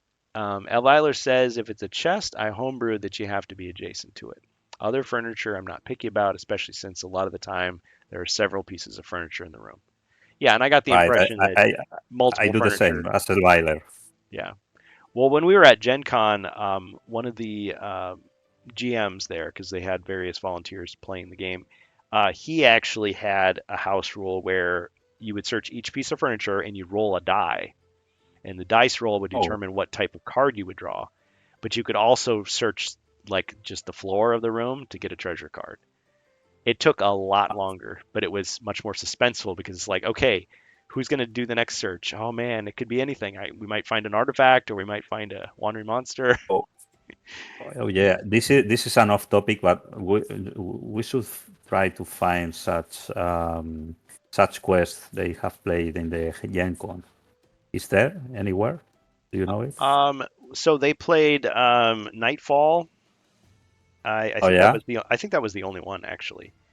Um, on HeroQuest It Day, people played Nightfall, Ancient Waterways Within, The Rescue of Sir Ragnar, and I think okay. The I Avenger thought Returns. they were playing something quite different just for the Oh for no, such occasion. Nightfall is was freely available online even before Gen Con.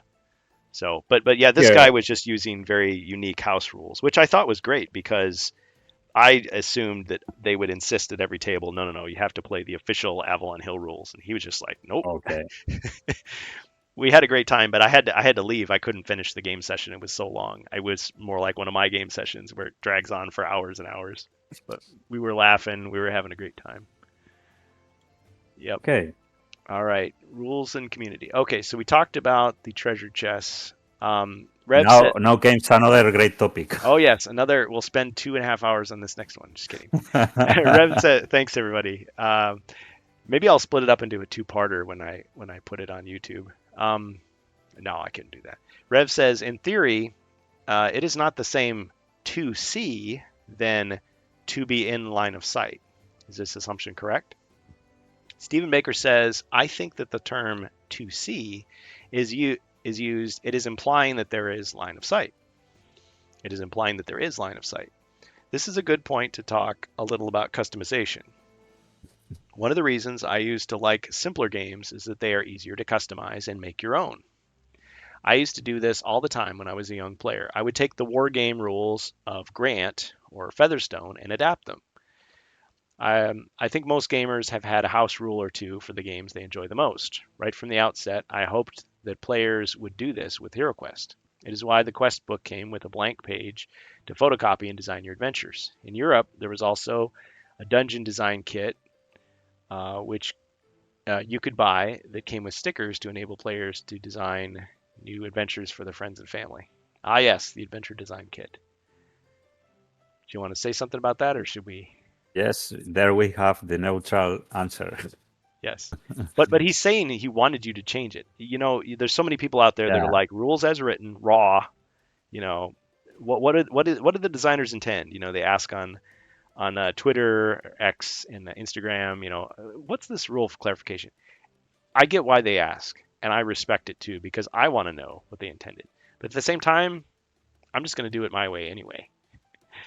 Unless Yeah. someone shows me another way and I think, oh, that looks like it's more fun or that looks more interesting. It's really fun, really nice, his answer, I Yeah, think. it's good. Because I think maybe some would think, well, when they say they want you to modify HeroQuest, they only mean write new quests. They don't mean change the story or make new heroes or or make new rules. It's like no, no. He wants you to do that. He hopes you'll do that. Um, that was the point. And I think I got that impression from everyone I talked to with a red shirt on at Gen Con as well. All the Avalon Hill people, they were like, yeah, we purposely didn't explain every nook and cranny of the story. We left little gaps here and there and little ambiguities because we knew people were going to do that anyway. So we weren't going to try to force them to, only do it one way and feel like they were breaking the game or betraying us by, you know, playing it a different way. Yeah, Alviler is saying exactly the same in the chat. Very Yeah. good. Very good. Yeah. Um, it is important, though, I know when I'm hosting my games because I play with you guys. You come from Spain, Italy, UK, United States, and everybody's got their own ideas of how the game was played back in the day or how they like to play it. And so I want to clarify at the start, okay, this is how I'm interpreting it in this session so that then they can plan ahead.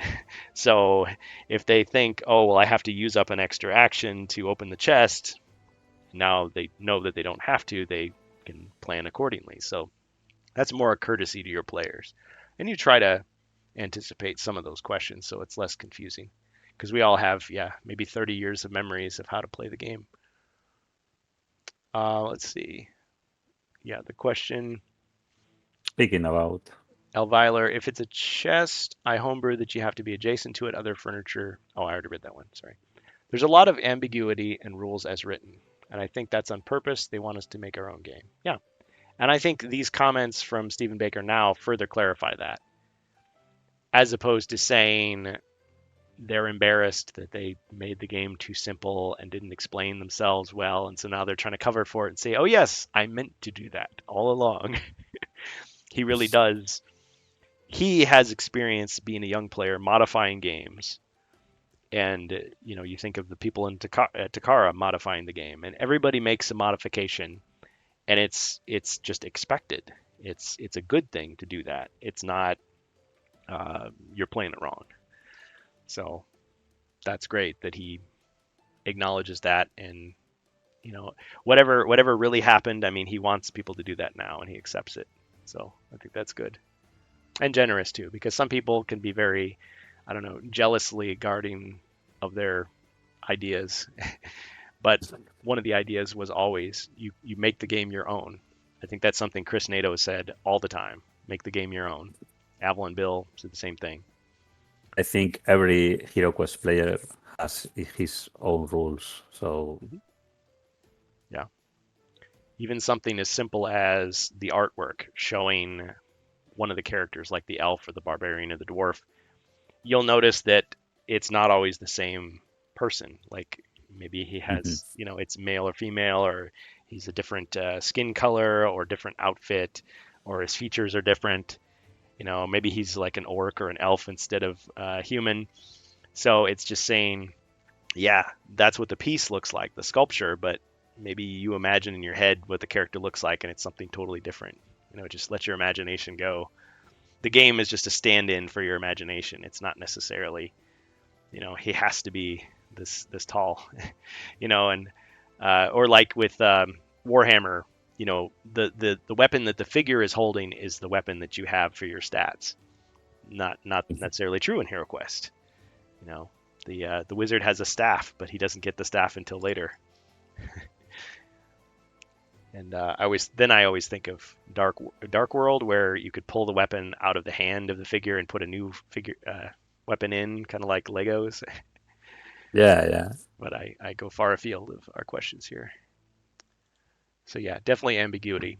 And according to Tess Hogan, who is primarily responsible for the Rise of the Dread Moon, I mean, she said that was their plan all along, to leave gaps in the story, not explain everything completely, leave plot holes for fans to figure out how they wanted it to go.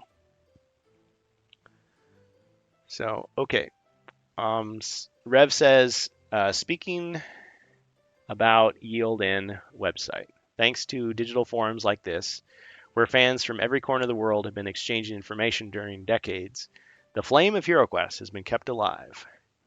We sometimes dreamed about the fact that maybe the inventor and creator of our favorite dungeon crawler visited the HeroQuest forums, even participated in anonymously. Have you ever visited or participated in any HeroQuest forum? Stephen Baker says, yes, I've visited it many times, as well as other social media groups. I occasionally drop in a comment if I see a good post or well-painted miniatures. It is amazing to see the passion that exists around the game. I've received countless emails or notes from players over the years telling me how much they enjoyed the game when they were growing up. Many have told me how HeroQuest was the game that got them into fantasy gaming, hobby gaming, or even game design and writing. Yeah, I think Chris Nato said that about Advanced HeroQuest. That was kind of the one that got him in more than others. Stephen Baker continues, others have told me more recently how they have enjoyed introducing their family to a game they played when they were younger. When I think about the millions of copies sold and all the games played, it makes me humble to think in some small way that I've had the opportunity to make so many people smile. I think well, yeah, go ahead.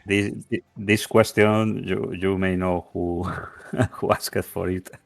Yes, that was one question I have. If Stephen Baker was aware of what the rest of the fans were thinking about his game, about the rules, homebrew rules, and whatever. And it's nice to see that he's aware and he's always in contact with the fans. Yep. I think it's really, I think Stephen Baker is quite accessible, and it's really nice seeing him involved on these topics. Yep. Earlier, Glasgow Gargoyle made a comment. Chaos magic is a pathway to many abilities some consider to be unnatural. Like Star Senator Wars again. Palpatine. Yep, yep, yep. Yeah, again, you can see a lot of connections and inspirations. I was thinking of something. I know that there's people trying to get Bardic Broadcasts, the Bard from YouTube with all his memes to come back to the HeroQuest community and talk. Yes, he has said he will come back. He said he will return. Yes, and it's such a character. I enjoyed his videos, as many did. Um, what was I going to say? The way he talks about it, it's kind of a self-aware, almost like parody of a fan because he talks about the good things that he loves about HeroQuest, and also he mocks some of the shortcomings that are criticized. Like everyone criticizes roll to move, everyone criticizes the game is too easy, it's too simple.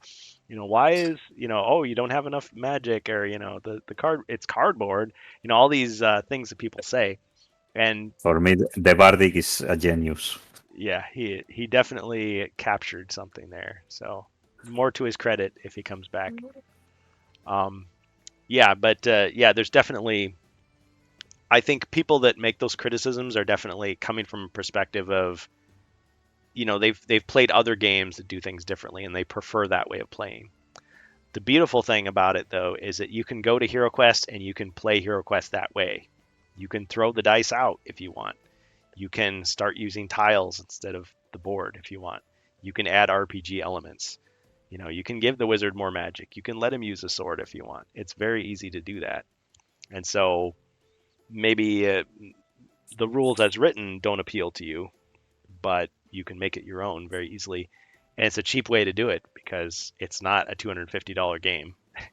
It's $100 or less, these days. I've seen it even for $50 or $47 if you can find a good deal. So there's many ways you can do that. And the claim that it's too easy, I mean, those people have not played the Frozen Horror. I'll just say that. I'll just leave it at that. Yeah. Okay. Rev says this might be a controversial question. When you created HeroQuest, the heroes were defined as barbarian, dwarf, elf, and wizard. In the new edition of HeroQuest, we can see different types of heroes, such as warlock, druid, orc, bard, knights, and rogues with a very own set of skills. And in addition, early next year, the Path of the Wandering Monk expansion will be released. Of course, it's been released now, with even more skills for the heroes and the introduction of a different game system called the Arena. What do you think about these new game mechanics that come with these characters? Have you ever thought about having additional types of heroes in the original HeroQuest? Stephen Baker says, I think HeroQuest has to reflect the expectations of today's gamer.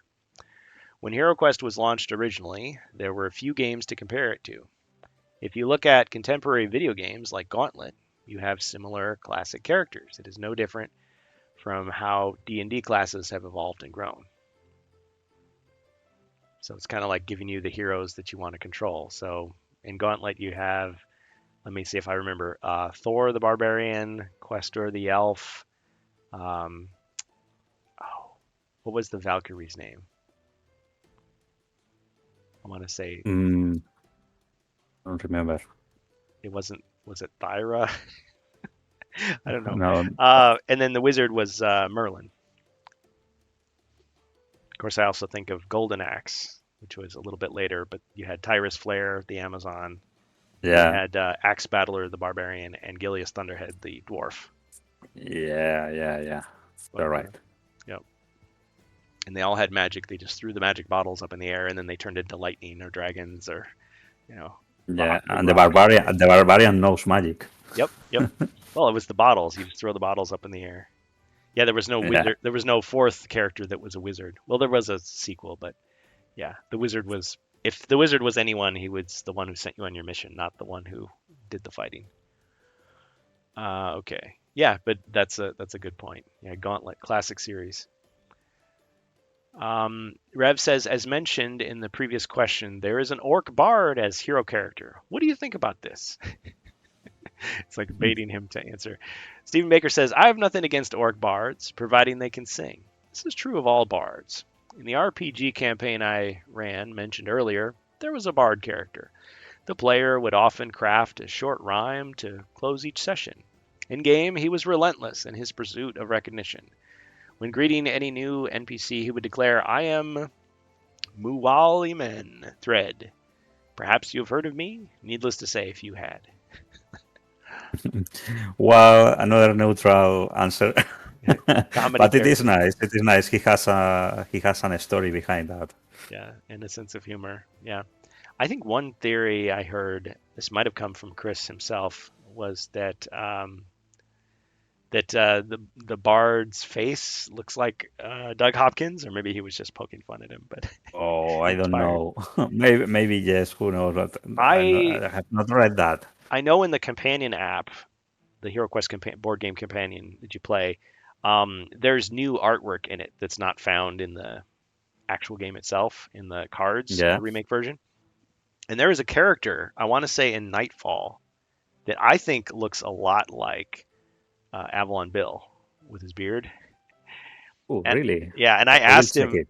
I asked him, and he said, "Oh, I don't know about that" or something. But then I wondered if maybe somebody like used his picture as the model for the character. Well, It's at who the knows? end. Yeah, play Nightfall to the end, and tell me if you don't think that guy Yeah, I looks will a check. bit I will like. check. Because I know that some of That's these like the in joke, the movies directors who appear in their movies yeah, cameos. sometimes But in the it's background. but also it can be like maybe poking fun at your coworker by putting him in the story. you know, I will check. I will check. yeah, yeah. Because I know that a lot of those guys when they did that initial video where they interviewed everybody, everybody had like clean cut haircuts and everything. But then later, people kind of grew their hair out or had beards or whatever, and so everybody looks a little different. But yeah, see what you think. Allegedly, rumor, not fact. Rev says, as you can see, the miniature that you received isn't the miniature that you received is an anti-hero Yeah, disciple of yeah. Morcar. Cristobal from La Guarida de Morcar Oh, they YouTube sent channel him one. shipped him a copy of the Guardian of La Guarida, the Guardian of the Lair. Oh, cool. The miniature he made for to promote his channel and so on with a small box, and Oh, it little was a cute. fan creation, a fan made creation he did. So they sent him a Uh, little homebrew gift. yeah, yeah, and he sent to Stephen Baker one copy, and that's the reason Cool. why this question is there. Okay. Yeah, I think I read it the first time. I didn't quite understand, but now I do. Okay. So the miniature that you received is an anti-hero, disciple of Morcar, and it is for me an honor that the creator of HeroQuest owns one. This miniature has been created by the fan community in Spain, and there are also other examples of material related to HeroQuest, such as quest books, characters, etc., that have been created by the fans for the last 30 years. Did you expect that the fan community would grow so much around HeroQuest? Stephen Baker said, I had no idea that the fan base would grow the way it has, though I had always hoped that players would enjoy the game and make it their own. As mentioned earlier, this is why I embraced the idea of fan made material right from the start. Amen. Yeah. I like that. Because yeah, I mean, what would he say instead? Well, for legal reasons, we frown upon the creation of these fan things, and I would advise that everyone not distribute them because they're illegal. Like, it's like, no, no, no. Very welcoming. And yeah, he wouldn't have said that if it wasn't approved Yeah. in some way by Avalon So Hill. humble. A And really nice answer yeah, from his side. very, very appreciated. I very appreciate that answer. Rev says, and now this question might be a bit silly, and probably I know the answer already. However, I need to ask if you are aware that due to a translation issue, the elf in the Spanish version of the original HeroQuest was named the Troll instead. Did you know this fun fact? Stephen Baker, haha, I had not heard that. It is similar to how torch in German was originally translated as flashlight. Brilliant. Yes, this is a so local topic about HeroQuest in Spain. I love it. Unfortunately, the elf character from the classic version of the game was translated as troll in Spanish language. Of course, it was a clear errata. Maybe Yeah, it inspired me for the errata thread in Geraldine. yeah. Well, because Yeah, in White Dwarf magazine, they did have a troll using the Warhammer troll miniature in an adventure. But yeah, growing up thinking of the elf as the troll, like that was your version, or thinking about After that, I think the Spanish community of fans is a little bit obsessive about the rata. yeah, So we are always yeah. taking care about Well, that. Yeah. I love hearing those other perspectives, and I kind of think of, yeah, with Space Crusade being StarQuest and having, a different storyline and different names for things, or Sir Manfred in the Italian version instead of Sir Ragnar, things like that, and Sir Manfred. Sir Sir Manfred. Manfred, Yep. I think. Yeah, Sir Manfred. Yeah, it's I like those little changes, and in a way, in my heart, I think of those as canon. So it's like, well, maybe Ragnar is his first name and Manfred is his last, or maybe that's where he's from, or you know, maybe Morcar and Zargon are different names that he used. Grimdead in another region.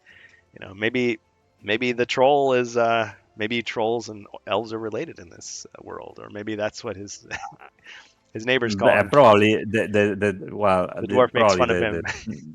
the people who translated it, maybe they mixed Yeah, concepts. Of different, course, different. elves, gnomes, Yep. calls everything the Well, same. yeah, and if you look into lore, I know that because of Dungeons and Dragons and because of Lord of the Rings, we may hear a term and immediately think of a certain thing. I mean, when I hear elf, I think of like Santa's elves, which are more like dwarves. I don't think of, like Peter Jackson's elves, with the light behind them and wearing white clothes, and I don't really think of that. But yeah, maybe, yeah, in one culture that's the more immediate thing, of, well, that's of course a troll or a goblin or a gnome, or yeah, a sprite or a brownie or whatever, a pixie fairy, whatever you want to say. Well, we have pixies in Hero Quest in the Brazilian edition, We do remember? now. Yep. Combat Tinkerbell. Yeah. She almost looks like she's come right off the Disney logo, the magical world of And HeroQuest. yeah, you're right. And also the druid. The druid has the pixie spell, this kind of spell. The druid from the Mighty Tale, if I remember well. Yes. Appears Yep. in one of the cards. Yeah. Yep. There are pixies in Hero Quest World. Yep. For sure. And gnomes now too, thanks to Joe Manganiello. Yeah. So yeah, more the merrier. There's dragons. There's other things that are let in on the edges. Ghosts. Okay. And yeah, nothing wrong with introducing your own. All the fantasy creatures you want to fit in. They could be in another part of the world you just haven't explored yet. Okay, so Rev says, before we jump to other games that you have also created, one last question related to HeroQuest. During decades, the fan community have been speculating with the fact that the great actor, Sir Christopher Lee, rest in peace, used his voice for the TV commercial for the original HeroQuest. Do you know if this is true? It certainly sounds like his voice. Stephen Baker says, I cannot say for sure. However, my memory of going to the original HeroQuest advertising shoot is that they did talk of using Sir Christopher Lee. So here I will point out, and I'll let you talk in a second. I just had to say this. So if you go online to YouTube, I think a lot of people are more familiar with one or the other version, but there's multiple versions of the same HeroQuest commercial that I remember seeing during Saturday morning cartoons advertising HeroQuest. HeroQuest, and it starts off and then face battling barbarians and evil magic, and I almost have it memorized. But yeah, the European version, you have a guy with I'm not sure what type of British accent it is because they all have names, but it sounds a lot like Christopher Lee. In the American version, it's a totally different voiceover actor, and I think there's other versions in other languages. And yes, there's a Battle Masters and Space Crusade commercials have some similar. Well, I guess Battle Masters they read a poem, but yeah, there's different versions, so you can look them up and see what you think. So what's your comment, Zargon, about this? Oh yeah, the answer by Stephen Baker about this topic is well, he's not saying that was Christopher Lee the voice, but at the same time he's saying that probably yes, because he remembers his name being named during the advertising shoot. So interesting. Yeah. So interesting to see that Stephen Baker himself was present Yeah. on the shoots of the advertise Yeah. for TV. And it is really interesting because he confirmed that also, I think, in the Jordan Sorcery's interview, his Battle Masters video, I think, last November. Stephen Baker also confirms there that he was on the present on the shoots. It's so interesting. In my opinion, I would bet it was Christopher Lee, the one from the Yeah. advertising. Well, and he's not around anymore, but I could imagine someone during an interview, someone asking him, "So, did you do the voiceover for that HeroQuest commercial from the '80s?" And he'd be just like, "I just looked at that, man. What a funny thing to ask." Um, let's see. Bohemius To mentioned be fair, King of Dragons. sorry, Kurgan. To Oh, be fair, yeah. probably Hmm. even if Stephen Baker would know the truth about that, I am not sure if he would like to say to confirm that. And imagine there are who knows legal reasons or whatever. And if Christopher Lee never confirmed that, Oh, like probably uncredited Stephen work. Baker, yeah, yeah, His estate probably wants Stephen Baker. a million dollar royalty because that video Ah, has no, lots of hits on YouTube these days. no, you know who knows what are the it could Yeah, be could exist reasons or there could be. whatever. Yeah, there could be. But the important thing, in my opinion, is that Stephen Baker has not denied it. So maybe it is quite possible that Christopher Lee was the voice. Yeah. If not, it's a darn good impression of him. Yeah, Yeah. I loved seeing Christopher Lee, as Dracula and Count Dooku and Saruman in Lord of the Rings. He just, yeah, fantastic uh, character actor. Bohemia says, oh, yes, the image you're seeing here, this is from King of Dragons. This is an arcade game. Yeah, it has kind of a lot of that vibe. I was also thinking of Dark yeah, Seal or Gate of Doom, where you've got the wizard, the knight, the ninja, the bard. All very inspired by that same kind of Lord of the Rings, Dungeons and Dragons kind of vibe. Bohemia you can says also hint about the Legacy of Sorasil cover Legacy of too, Sorasil. Yes, with yes, lots of heroes, similar. typical heroes, Yeah, fantasy world. yep, and the artwork again is very reminiscent of the Les Edwards cover painting, even if it's by Yes, someone of else. course. Yeah. I mean, people have gone so far as even to talk about in the commercial, you see, like, as the camera is panning around the table of the little boys sitting there playing Hero Quest, there's a goblin that's sitting in a chair that's like, "Rah," and Yeah, the little person actor who played that costumed character, like he passed away. Someone had a picture of him, and it was like, yeah, every little bit of history from people's memories. Like people want to know the story behind it. I think that's cool that they were able to find that information. So yeah. Stephen Baker was there.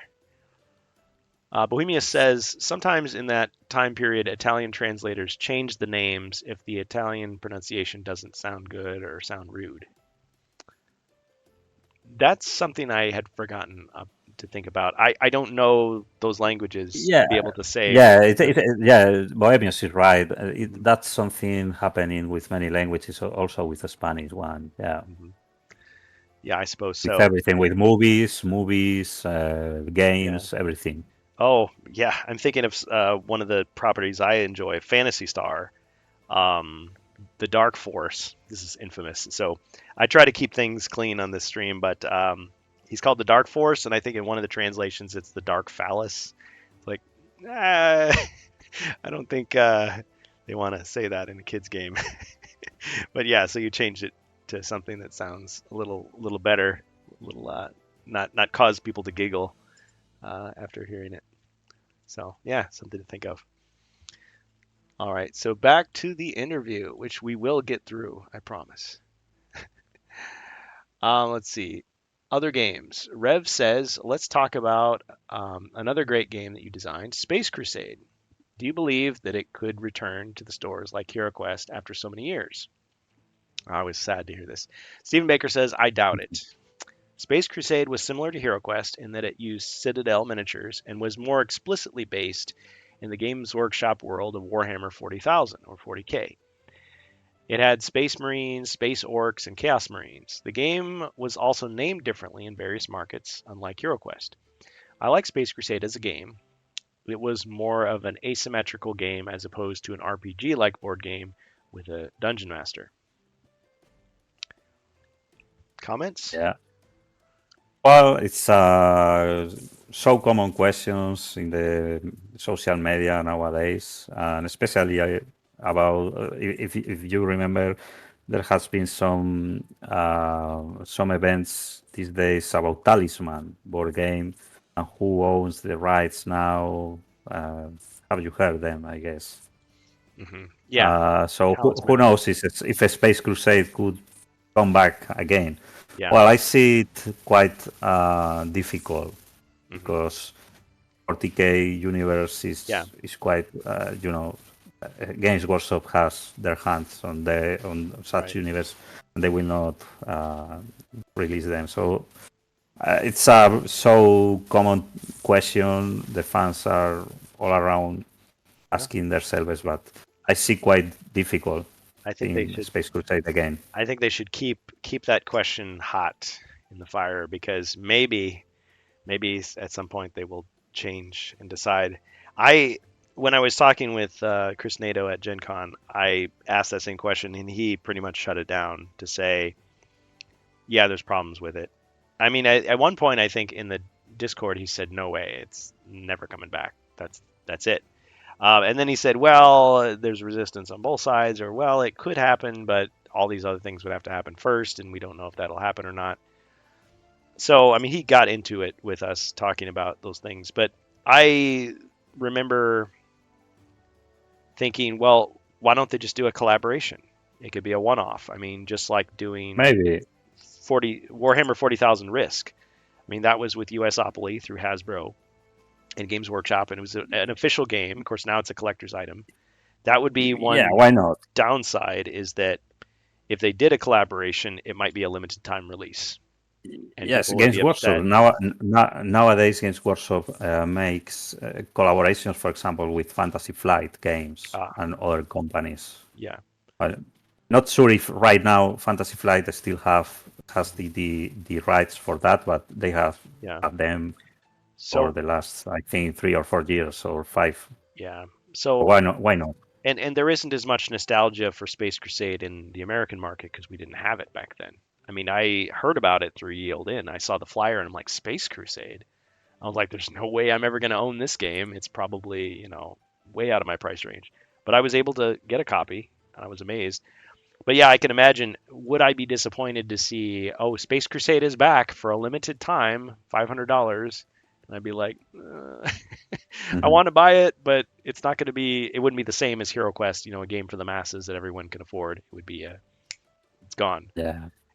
So there's that. And then the thought is, well, the German version, StarQuest, where you're the GSG 19 and Musketeers and Tiger, going out to defeat the Gridlings, the robot Gridlings, with your Hollow Werfers and your zero time cannons and space lasers. It's like that's pretty cool because they use all the assets. They just change the names and the story a little bit. The trouble is, if they marketed it that way, okay, it would be in compliance with the agreement between Games Workshop and Hasbro. But would people recognize it as Space Crusade? Would people be disappointed? I mean, people in Germany, I bet, would be happy, but the rest of the Mhm. world would be like, "What is this? It's Space Crusade, Yeah. but not." I'm confused, and they wouldn't know if they should buy it or not. You know what I mean? And so that Yeah, of was course. that was Chris's point. It's like, okay, that's a good point. I mean, that just to get it on the market would happen, but then you'd have to convince everybody that it was Space Crusade without marketing it that way, and it'd be very confusing. So it'd probably be easier to just get a collaboration going, and then Advanced Space Crusade and Space Hulk and all those Tyranid Attack and all those games. But I just rigged up this little picture of Stephen Baker's face on the Space Marine cover just for fun. I don't know. And it's funny because like he's in the midst of a heated battle and he's just smiling away, having the time of his life. But he had a role in that game as well. Okay, before we get too off topic, back to it. So That that's a risk we have that, with the hot topics, you and me. always the risk, always the risk. Yeah, don't if you want a short interview, do not hire me to interview you. Okay, unless I have like a coach saying like go go go go. Rev says, and you also designed a game with a lot of players in Spain, Battle Masters. There were some rumors that the original intention was to include Dark Elves units within the Chaos Army in the game, even with bolt thrower weapons. Do you know if this is true? Never heard this before. Stephen Baker, there were never any plans for Dark Elves to be in the original game. I left Hasbro in 1992, and there were further expansions for Battle Masters under development at the time, though these never came out. At the time I left Hasbro, I had also designed the Warhammer 40k version of Battle Masters. Oh, interesting. This was to have included card and plastic rhinos, as well as modular terrain tiles and plastic terrain. I do not know if this game was ever reviewed by the Games Workshop team. I recently did an in-depth interview with Jordan Sorcery on Battle Masters. There we go. There's the plug. He also has videos on Hero Quest and Space Crusade, which of course we recommend everyone check out on YouTube. Yes, that's true. Jordan Sorcery has an entire video talking about the unreleased games from Milton Bradley and Games Workshop collaboration. I need to check those out. Yeah, it's really nice. One of them was this kind of Battle Masters inserted in the 40k universe of Warhammer. And the other one is a chariot kind race of wizards. It's a mixture of concepts, okay? And all the details are told by Stephen Baker on the interview he gave to Jordan Sorcery, and that's the reason why he didn't go in deep to them he here. wants you to check out the other interview. Well, and I'll be honest with you, when I saw that Jordan Sorcery had those videos, I was excited, but at the same time, I kind of like didn't immediately start watching them because I thought, oh, he's just going to say the same things he always says, not realizing that these new things, or he goes into more depth. So really, I ought to give it a second look. So yes, she's really good making content, in my opinion. And I will also say about the question. This question was totally my failure.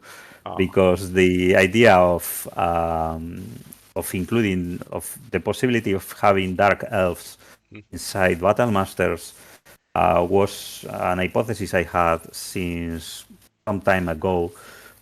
Because there are some pictures of the Battle Masters prototypes in Milton Bradley catalogs. Okay, in catalog books I own some of them, where can be seen cards of the Battle Master game showing Dark Elves, okay, and showing a bolt thrower weapon. That's the origin of this question. Oh, interesting. Okay.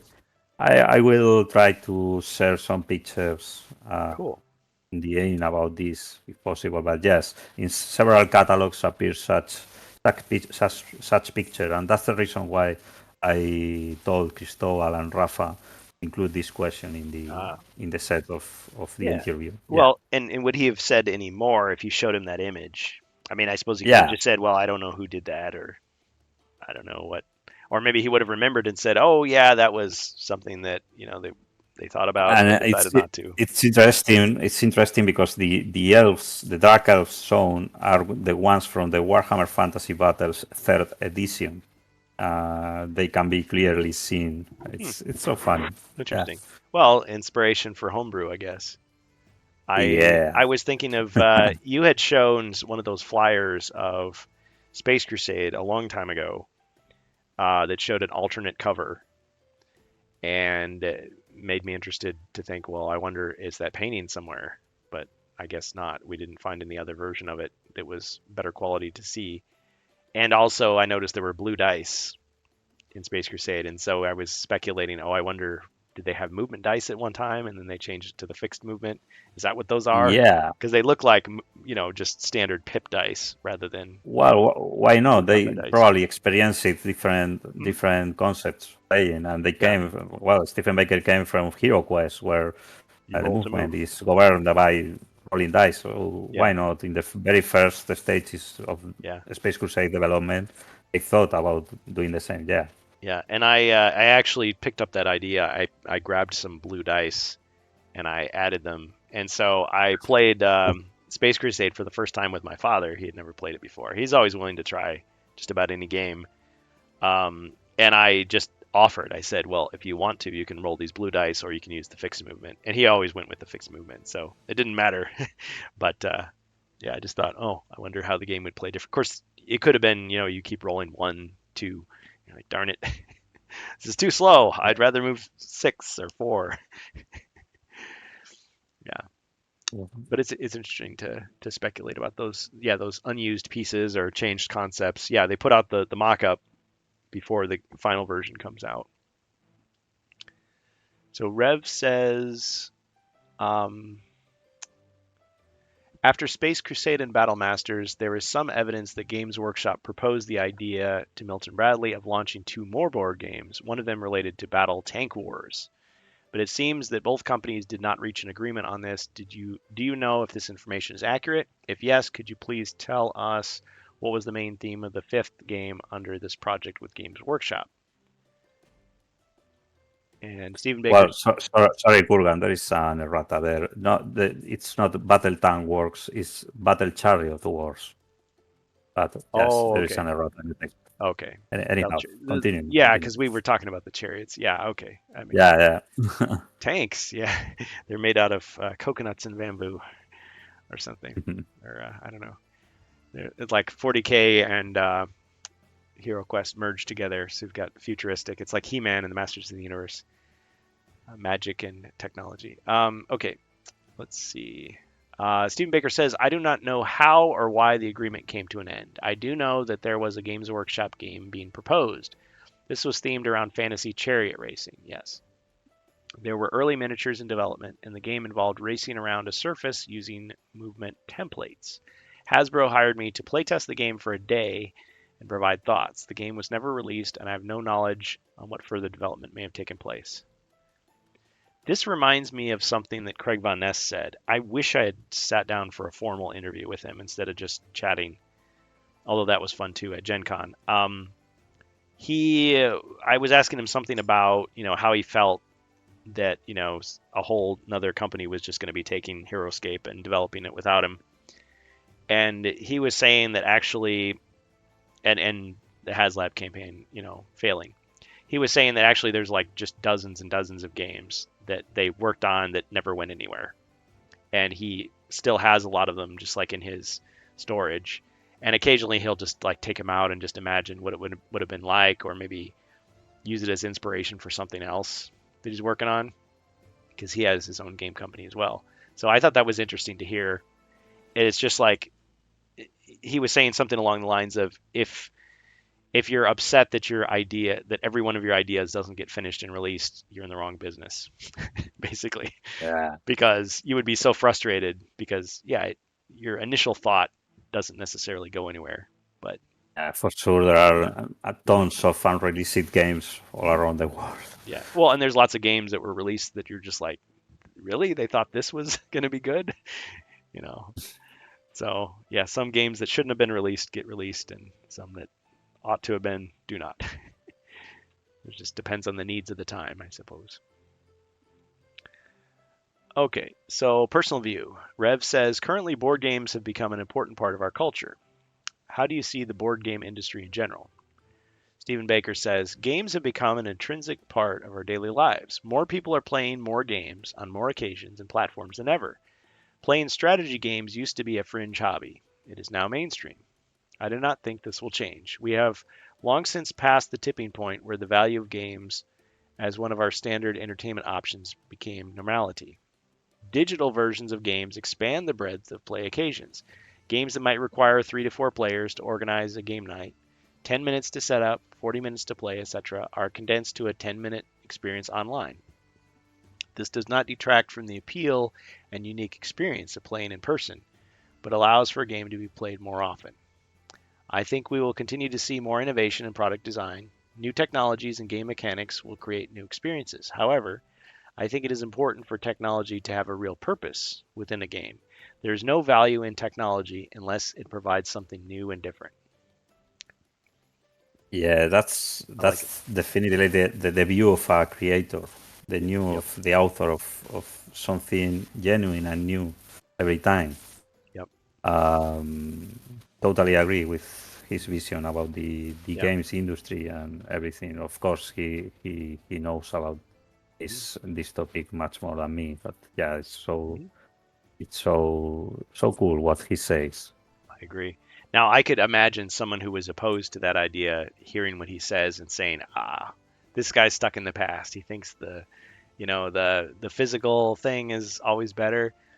But then I'd say, "Yeah, but read what he said. He acknowledged the value of the digital Yeah, games. is It's to bold." make some comparison. It's like when you there were I remember at the very early 2000s, Hmm. there were a lot of new movies in the theaters with lots of and tons of digital, CGI. digital effects, Yeah, CGI everywhere, and so on. And they didn't have a plot. They didn't have a good story behind them, and they were so boring, at least for me. it's just spectacle. Um, It was, yeah. yeah, and this is something related what Stephen is telling here. Technology is so useful, but should have something behind supporting it. A good story, a good creation, a good idea.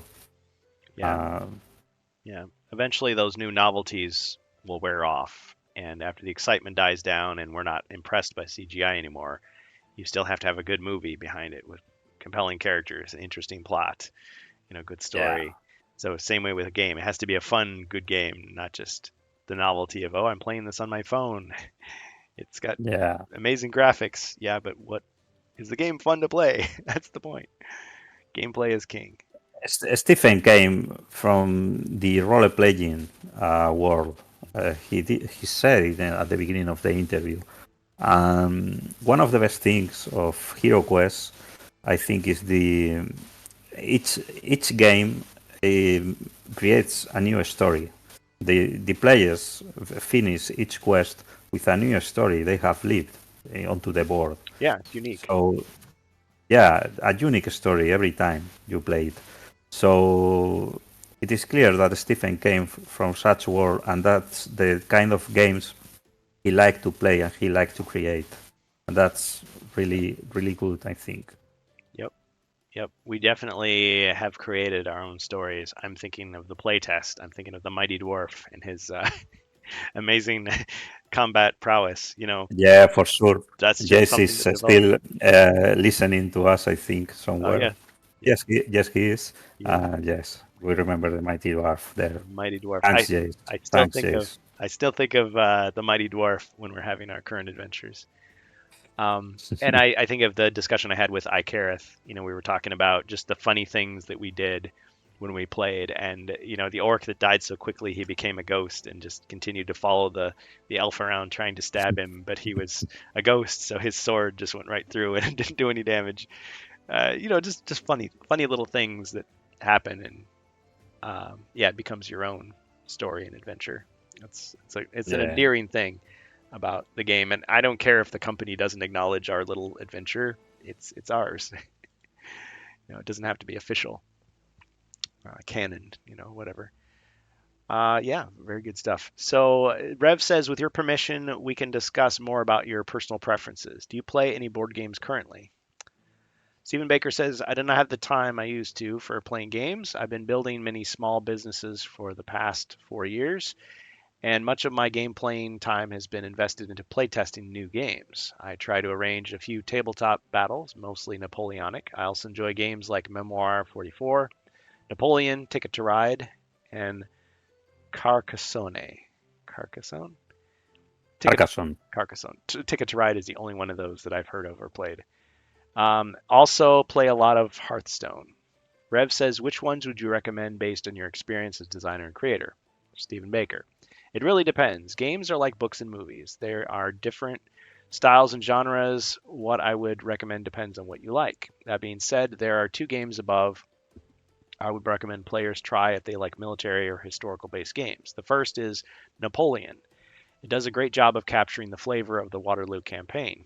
The block movement allows different types of roads. The fog of war and not being able to have complete information about the enemy captures the experience of being a Napoleonic general. You feel like you're navigating troop maneuvers when studying the map to find a new way to get one more unit into battle. The second is Memoir 44. Again, this is a simplified system that allows for a lot of flexibility. Games are best played back to back to get an even score. Each unit type has just enough variation in how they play to provide the tactical differences needed. Uh, Well, he loves war games and yeah, Napoleonic war games and so on. I also have played Ticket to Ride. It's a really good game. I think it's a kind of Euro game, more or less. surprisingly Uh, fun. Yeah, Carcassonne, I also have played Carcassonne. Uh, well, um, Stephen Baker, I think, has a lot of experience in many different games. But this one, the Napoleon one, is not the first time. It's not the first interview he talks about it. So I should try it sometime in the future. these some of these terms like Eurotrash and Ameritrash I'd never heard of before, and I thought, is that like an insult? But I guess it's just a term people use. It doesn't necessarily mean it's garbage. Yeah, well, the games are classified in some way. So like Yeah, movies or yeah, drama or yeah. Chick So flicks or guy movies or yeah, rom-coms. Yeah, people say different things.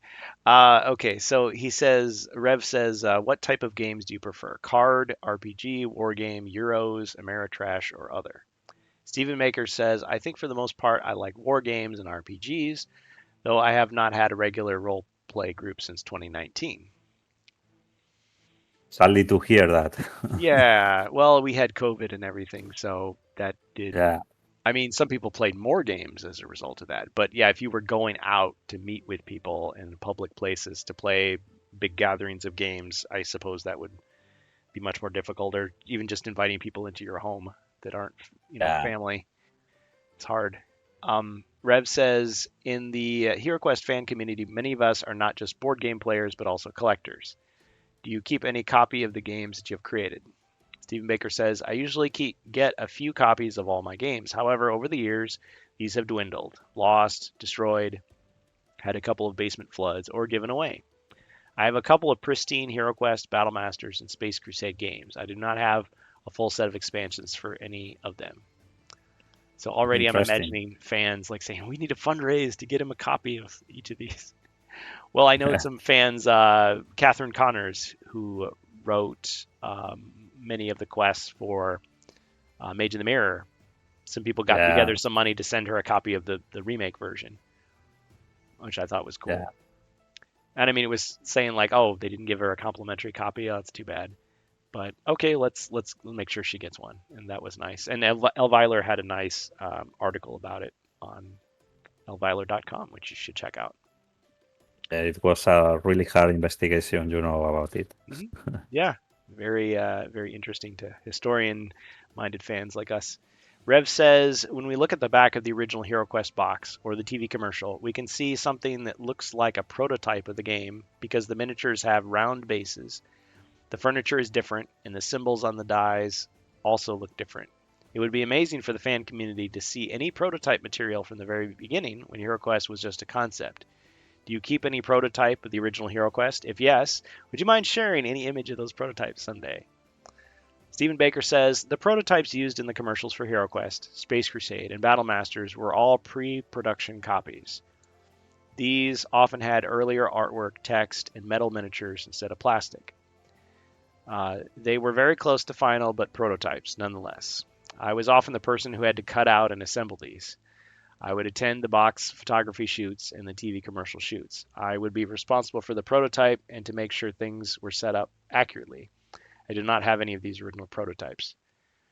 Well, speaking of accuracy, I was going to say some of those images, like there's doors that go nowhere and stuff like that, but I suppose they're going for what looks best on camera based on, yeah, early stuff. But Probably, probably. and you can tell, I mean, some of those miniatures, they definitely look like metal. They look very shiny and like they've been painted to look like plastic, which is funny because that's kind of what I do with my miniatures when I buy proxies for Hero Quest. Okay, this is an elf and I'm going to paint him blue to look like blue Yeah. plastic. Well, and the molding, there are a lot of topics about this, but the moldings, I think, were cheaper if they were made in metal, probably. Oh, okay. So making a prototype would be easier than being in plastic. See. Yeah, and yes, it's so interesting this answer also because he again says that he was present in the TV commercials Yeah, and every promotion of the game. It's so cool. Imagine yeah, a younger Stephen Baker promoting the game, which probably has been the most yeah. influencing dungeon crawler ever in the human history. So it's Lots of so so lots of so nice. credit. Imagine that. Yeah, lots of credit to the man because I think at one point in my journey as a fan, if you will, was I sort of got this impression that Stephen Baker was just there at the very beginning. He came up with this cool idea and then it kind of took off from there. And he had no more say in it. It was just other people. Whereas this actually kind of gives a bigger impression that he was always there in some capacity or other, except for certain areas like he talked to Mike Gray, but he didn't work on the U.S. version. He didn't really have anything to do with Takara and their work. He didn't have anything to do with Advanced Hero Quest, even though they used some similar ideas. But yeah, he was there when the commercial was being made, and I guess it's kind Yeah, of fitting that he's doing the narration for the commercials now. So in a way, he's still kind of doing that same old thing, but just in a different role. yeah. Yep, very interesting. Rev says, "What other games were you interested in creating? Something that you always wanted to make, but for some reason you never did." Stephen Baker says, "As I am now an independent game designer, I have the opportunity to pursue some of those ideas. I have some regular contract work and work on several freelance projects yearly to keep a base revenue coming in. However, the rest of my time I spend on inventing. I have several projects underway, one of which will be launched in quarter 4 of 2024. When I have more information about this project, I would love to share more information with you." Aha, stay tuned. Yeah. Yeah, maybe Jungles of Delphac, or maybe other expansion, or who knows, or Or maybe maybe we'll be riding dinosaurs in one of the new versions, like his old game. I can't say the name, but it's like something the dinosaur. And if you yeah, look it's up, in German. yeah, yeah, it's It was also released. It was only released in Germany in 1993, I think. I'm so tempted to By the buy a same copy. company, who which released Dark World in Germany. Hmm. At such period, it seems like Stephen Baker collaborated with such company Yeah, in some games. I can imagine some nephews of mine that would really love to have a game like that, but could I really, in good conscience, buy an antique vintage set and just hand it over to little children? Be like, okay, Uh, you got to put on white gloves when you handle this. Yeah, but so uh, um, okay. Should I move on to the ending part, or did you want to say more? I was just thinking a little bit, but yeah, he's nowadays he's a game designer, and well, probably I would bet he's still collaborating in new Hero Quest projects for Hasbro. Yeah, What I wish, and I think that's true. yeah, Probably we will knew it again really yeah. soon. Well, That's my bet. and I'm sure he loves to participate. He seems Yeah, perfectly at peace with the fact that things continue without him, just like Craig Von Ness is with HeroScape. But at the same time, I'm sure he's excited that they want his input on something. Like even if they don't use it, just yeah, what's your opinion on this? Like oh, crack your knuckles. Like yeah, I got a few ideas. So I think that's great. Okay, so before let's see. Before we conclude this interview, is there anything you would like to say to the HeroQuest fans out there, especially to the Spanish players that without any doubt are most fanatics about your creation, says Rev. Ah, those Spanish players. Well, let's see. I think I may have asked you this before the interview. So, Cristobal, yourself, and the creator of this interview are all from Spain. Rafa el Vikingo. Rafa. Yeah, Yeah, we all are Spanish people. Yeah. yeah. And let me ask you something real quick. Is it, if you wanted to go out to the store, let's say this week, and find HeroQuest in Spanish, could you do it easily or would it be difficult? Yes, the basic game is still quite frequent to be found in all shops, more or less. All toy shops, mass market shops, malls, and even in small shops of board games, it is still available. It is available. Great. I think they used to have small shops. Like they used to have 2 or 3 boxes, more or The less. shops, yeah. Bigger ones, I think, even 4 or 5, but not too many more. But yeah, it is quite easy to find nowadays, in my And opinion. that's great. That's great. Because I know, yeah, you've got German, Italian, Spanish, and French. No, not the expansions. The expansions is being a really hard problem here because the expansions in Spanish language, nobody understand why they disappear from the shops so early. Huh. Now it's impossible to find Frozen Horror, Kellar's Keep, Return of the Witch Lord, the very first ones, Hmm. and Mage of the Mirror are really difficult to be found in Spain, unfortunately. What a shame. And Hasbro, many customers have contacted Hasbro, and Hasbro has said that it is not any plan to reprint all those expansions in Spanish, and this is Oh, something wow. quite disappointing for the Spanish community. Yeah, That's the truth. that's very disappointing. And So fan yeah, translations are, I guess they want people to do that. yeah, yeah. The only way that people has is buying it in English and making by their own the cards and the books. By printing them and translating them by themselves.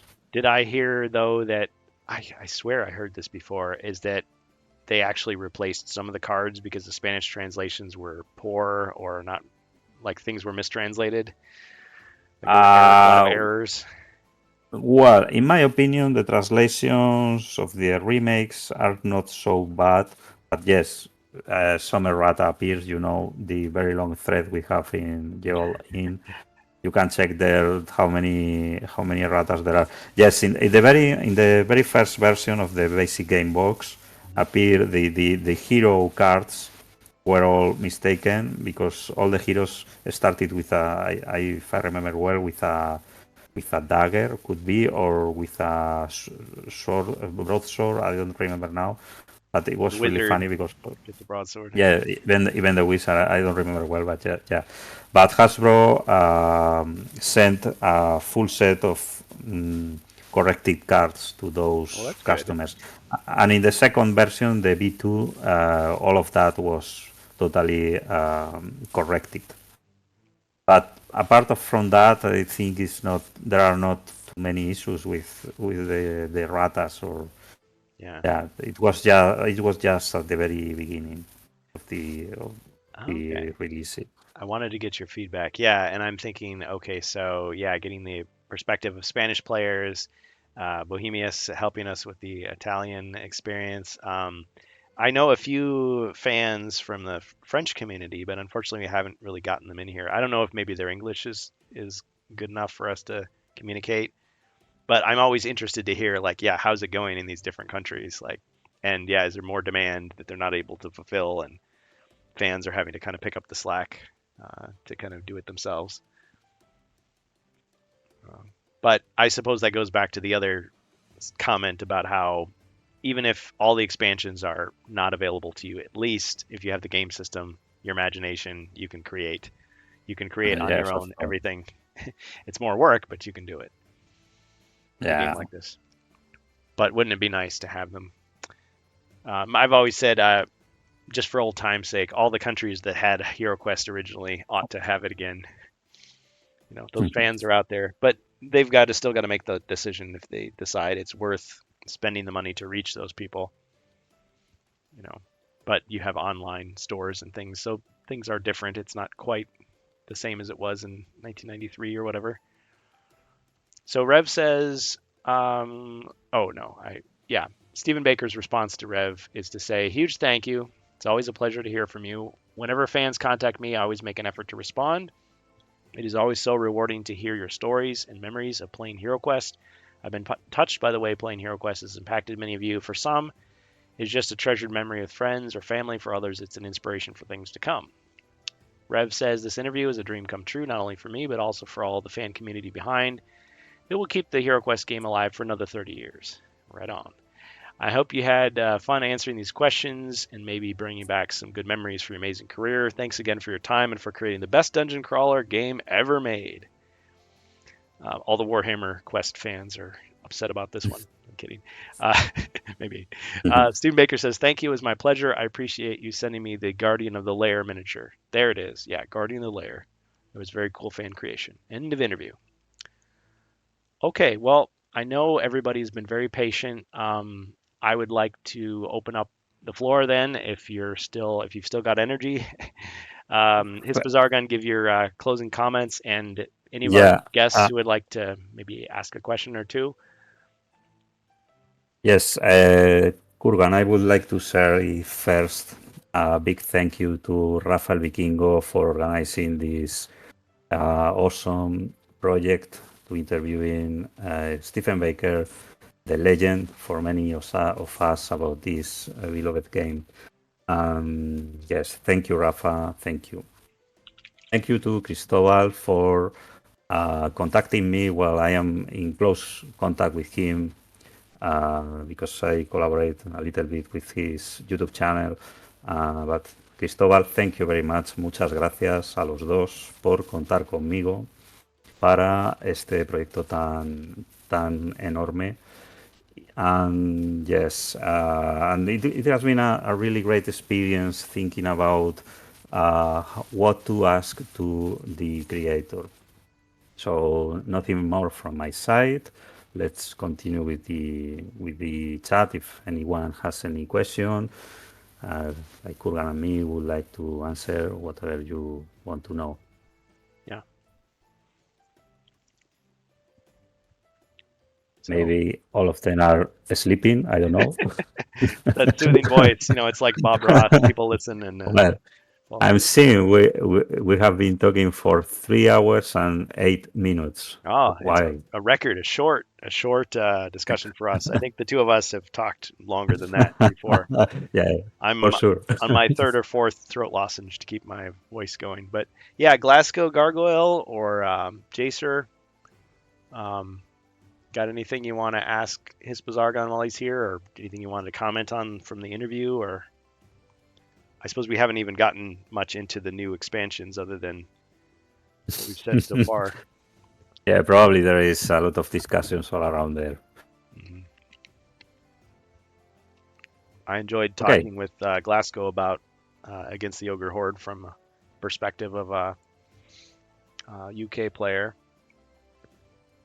But Glasgow, what do you think about the new, the things that we've learned about the remake of Against the Ogre Horde so far? Are you thinking good things, or have some fears, or? Oh yeah, I love the look of it. I'm really excited for it to come out. Can't wait to get my hands on it. Looking forward to more expansions. Hopefully, Jungles of Delthrak, is that the right name for it? Yeah. And Wizards of Morcar, or whatever it becomes. Hopefully that happens too. Really excited. Do you think these things will become a reality? Oh yeah, I think I was partly responsible, and I apologized. I realized that other people are making apology videos.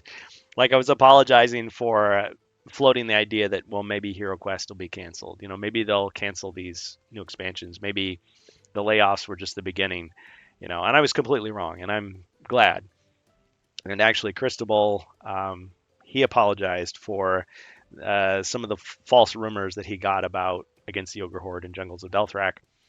And I want to say there was another guy who did an apology. So there's been all these apologies lately of some of these rumors that we get are just, the sources are not very good. But we're desperate for new information. So I think Jungles of Delthrak is going to come out this year. What do you think, Hispazargon? What's your take on all that? Yes, I think the same. Yes. Everything looks like it will be released, at least in English language this year. Probably in other languages will be at the beginning of 2025 year. Well, all of this is a speculation, but we have seen some evidences in some online shops, and well, everything looks like that. So nothing to add. Yep. Very nice. Just trying to think. Jacer, what about you? Did you have something that you wanted to add or question? Oh, Bohemius is back. Oh yeah. I was thinking one of the nice things about the fact that Against the Ogre Horde existed in the past is that even if it doesn't get translated into other languages, well, most of the work is already done for the fan translations. And I appreciate that there's fans out there willing to translate everything, the Rogue Heir of Elethorn, because I don't think that was in multiple languages. You don't have to translate the dice, but... The Hero Collection boxes are only being released in English. There are some rumors all around this week that maybe the monks, the Path of the Wormdaring Monk, could be released in other languages, but it is not totally confirmed. I don't think so too much. Oh yeah, because Cristobal had a picture of him dressed in outfit. It is not confirmed. Could be. It is true that Encarmin confirmed in the Avalon Hill Discord some, the past year, of course, that, for example, the monks were going to be released in Spanish, but we don't have any information about that in Spain, and I am not totally sure about that. Who knows? At least there isn't much material that you have to translate for something like that. Only a few cards and a poster. I suppose the Guardian Knight was a nice example because even though that was limited, the fact that we have the Knight in Rise of the Dreadmoon and Rise of the Dreadmoon was translated, even if it's in short supply, at least it's out there.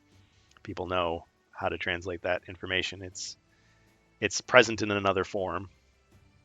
And I suppose the Spirit Queen's Torment and Prophecy of Telor, those were originally English only with the Mythic tier, but now they're translated into other languages. But again, I guess if they're in short supply, that's annoying. I'm sure there's a lot of fans on places like Eilden, and I don't know about the other communities on Reddit or Facebook or whatever, where a fan would just like ship you something for, the cost of shipping, rather than having to try to find it on eBay. Yes, they are. Because scalping is always a problem with these things, Yes, of course. Yeah. And to be clear, when I talk about scalping, I'm not talking about something that's been out of print for a long, long time that people sell for more as a collectible. I'm talking about like it's out there and people are trying to buy it, but they can't because the stores don't have stock. And somebody else will say, well, I'll sell it to you for double the price. Yeah. It's like, and you're so desperate to be part of it that you'll pay anything. That I don't like. I really dislike that. It feels very greedy. Yeah. May I ask a question to Hispazargon? Hi, let me. So, yes, I'm back. I'm cooking, so I don't want to do noise. Talking about the apologies of Cristobal, okay, part that were hilarious. I mean, yes, he talked about the this person that give the information. Okay, this person insists that actually give the right information. Okay, is it true? I mean, I understood correctly that he want to redeem himself. Okay, telling that if we are going to have the cardboard door and what else? I don't remember right now. You talk about the entrance of the arena. He want to redeem himself. He want to be um, to continue to give Well, information. yeah, I think I can ask you. I can answer you. Well, what I have understood from Cristobal words is that he um, he doesn't trust too much his source of information. Okay, and that's why he has said apologize to the public, because nowadays he will not trust him as he has done before. However, he still he still wait to see if some of the information which has not been still confirmed for the against the horror could be possible once we open the box. Okay, but by now, what as far as I know, he's not trusting at all what this source has told him and what this source could tell him in the future. Okay, that's Yeah, what I know. I don't believe it either. Okay, at this point, okay, just I want to understand what Cristobal said in that moment. I want to be sure. Well, thank you. You're welcome. I really appreciate. I mean, first of all, owning up to the fact that hey, you got a bad lead, but I was not paying close enough attention. Yes, he's a very formal apology here. He has his podium. Yeah, He's dressed in his fine clothes, and he's got the glasses on. Yep, this is he's taking it yes, very Cristobal is. seriously. I think he did it really well to Hmm. apologize about that, Yeah, because, well, people could think that he was creating some artificial hype about the next expansion or so on, but he just transmitted the information he had, and yeah, that's all. And there is something so important I would like to clarify. As far as I know, Cristobal always said that the information was part of rumors. yes, he did. Okay, he didn't say it was the truth and something Fact. like that. Okay. Yep. Yep. And he has a very large following. He's bigger than we are. So he does have a responsibility Yeah. to his community there. I mean, people look to him for news and things, so he takes it seriously, and that's important. Because yeah, Yeah, for sure. you do get some YouTubers that kind of like they become sort of like sensationalists, and people just don't trust them anymore. It's like that guy's just gonna say something to Yeah. get clicks. He's not really he doesn't care about the truth, you know. So he wants to make sure he doesn't fall into that category. Yeah, you should think about that. Oh, nowadays, Cristobal is the main reference about Hero Quest in Spain. His videos are the most seen, the most watched. Okay, and yeah, but first of all, he's a fan of Hero Quest, Yep. and he's the first one interested in knowing everything about the game and what is going on and what is going to be released. So his intentions are in that way always always good, of course. So he's a fan like me and like you and like many others. Hmm. Impressive collection too. I I'm not Oh sure if yeah. that's bigger or about the same as what Amalgamash has, but it's a pretty impressive game collection there. I wish I had shelves like that. I don't have. Yeah. My games are kind of in boxes. They're not very accessible. I need a better system. But Okay. but actually, that looks like a game shop behind him. I've been to game shops. It looks like that. So just think of the shelf space. You're like, okay, I've got Hero Quest, and then I've got some other game next to it, and yeah, I don't have room for like Well, 20 copies. well, I think many people has their houses like that. It's people who likes a lot of board gaming. I think they have collections at home Yeah, really big. it's instead of a bookshelf or like a movie shelf, it's a board game shelf. Yeah. But you got to make sure all the boxes fit and everything. Yeah, I think if I get a new place, I'm definitely going to make sure I have a space where I can actually pull the game out and play it rather than, oh, it's away in storage. I'm sorry, we can't play that. Or where is that? I don't remember where I've left it. So Yeah. because I'm much more of the I would rather play the games than just collect them. I don't care if they're a little beat up. I'd rather enjoy them, share them if I can. It's always the trick nowadays. I was trying to play some games, Sword and Skull from Avalon Hill, and I realized because the game is more like Monopoly, it has a lot of text on the board itself. So you are constantly trying to zoom in on the board to look at things. Whereas with HeroQuest, you don't have to do that because it's all on Yeah. cards that you can easily, show to the camera, or information that you just have retained, from the rule book. So not every game is as conducive to virtual play. I was thinking back in the day, they kept coming up with new versions of Monopoly that you could play like as a video game or a computer game. And it was a challenge because so much of it is, reading the images on the board, the text, Yeah. and how to show that on the screen so that, because you could be planning ahead thinking, okay, I'm going to pass the board, I'm going to do this and that in the future. And if you can only see like one little corner of it, you can't strategize as well. Okay. All right. Well, anybody else want to chime in or ask anything? We're all pretty tired. He almost Well, looks like he is the prime minister of HeroQuest fans of Spain. yes. He is addressing us. He did. I think he did a really good performance. Yeah.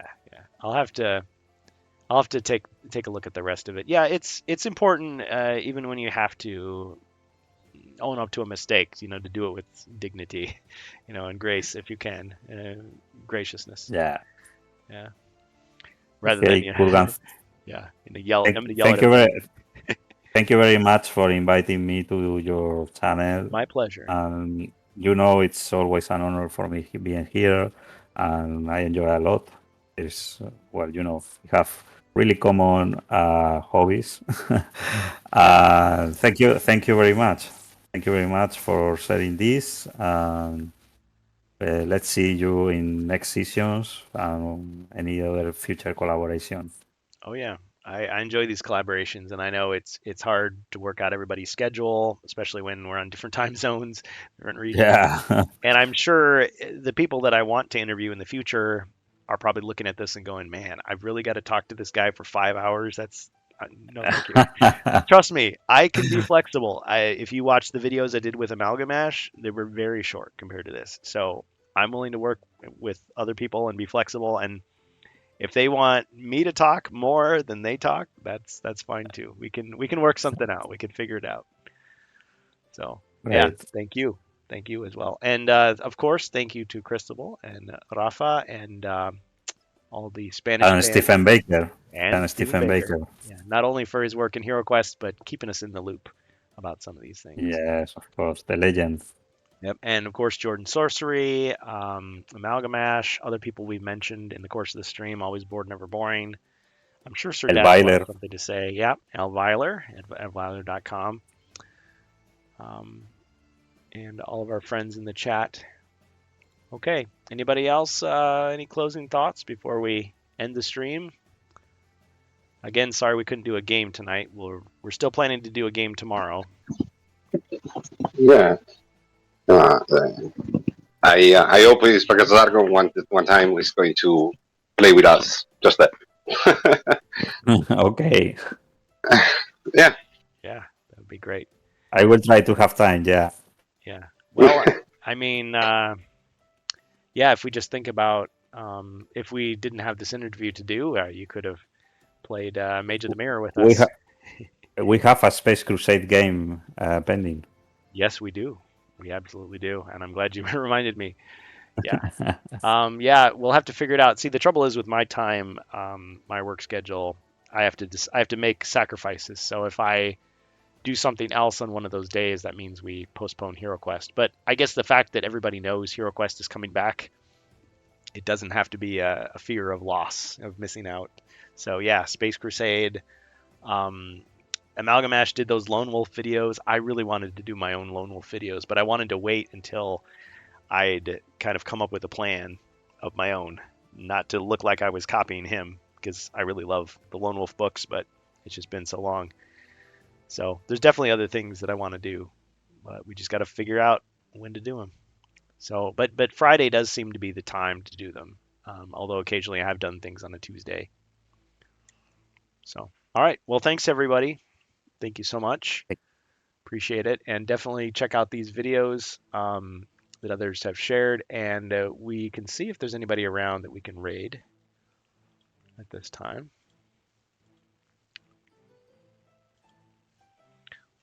I think we'll just stop the stream and see who's online.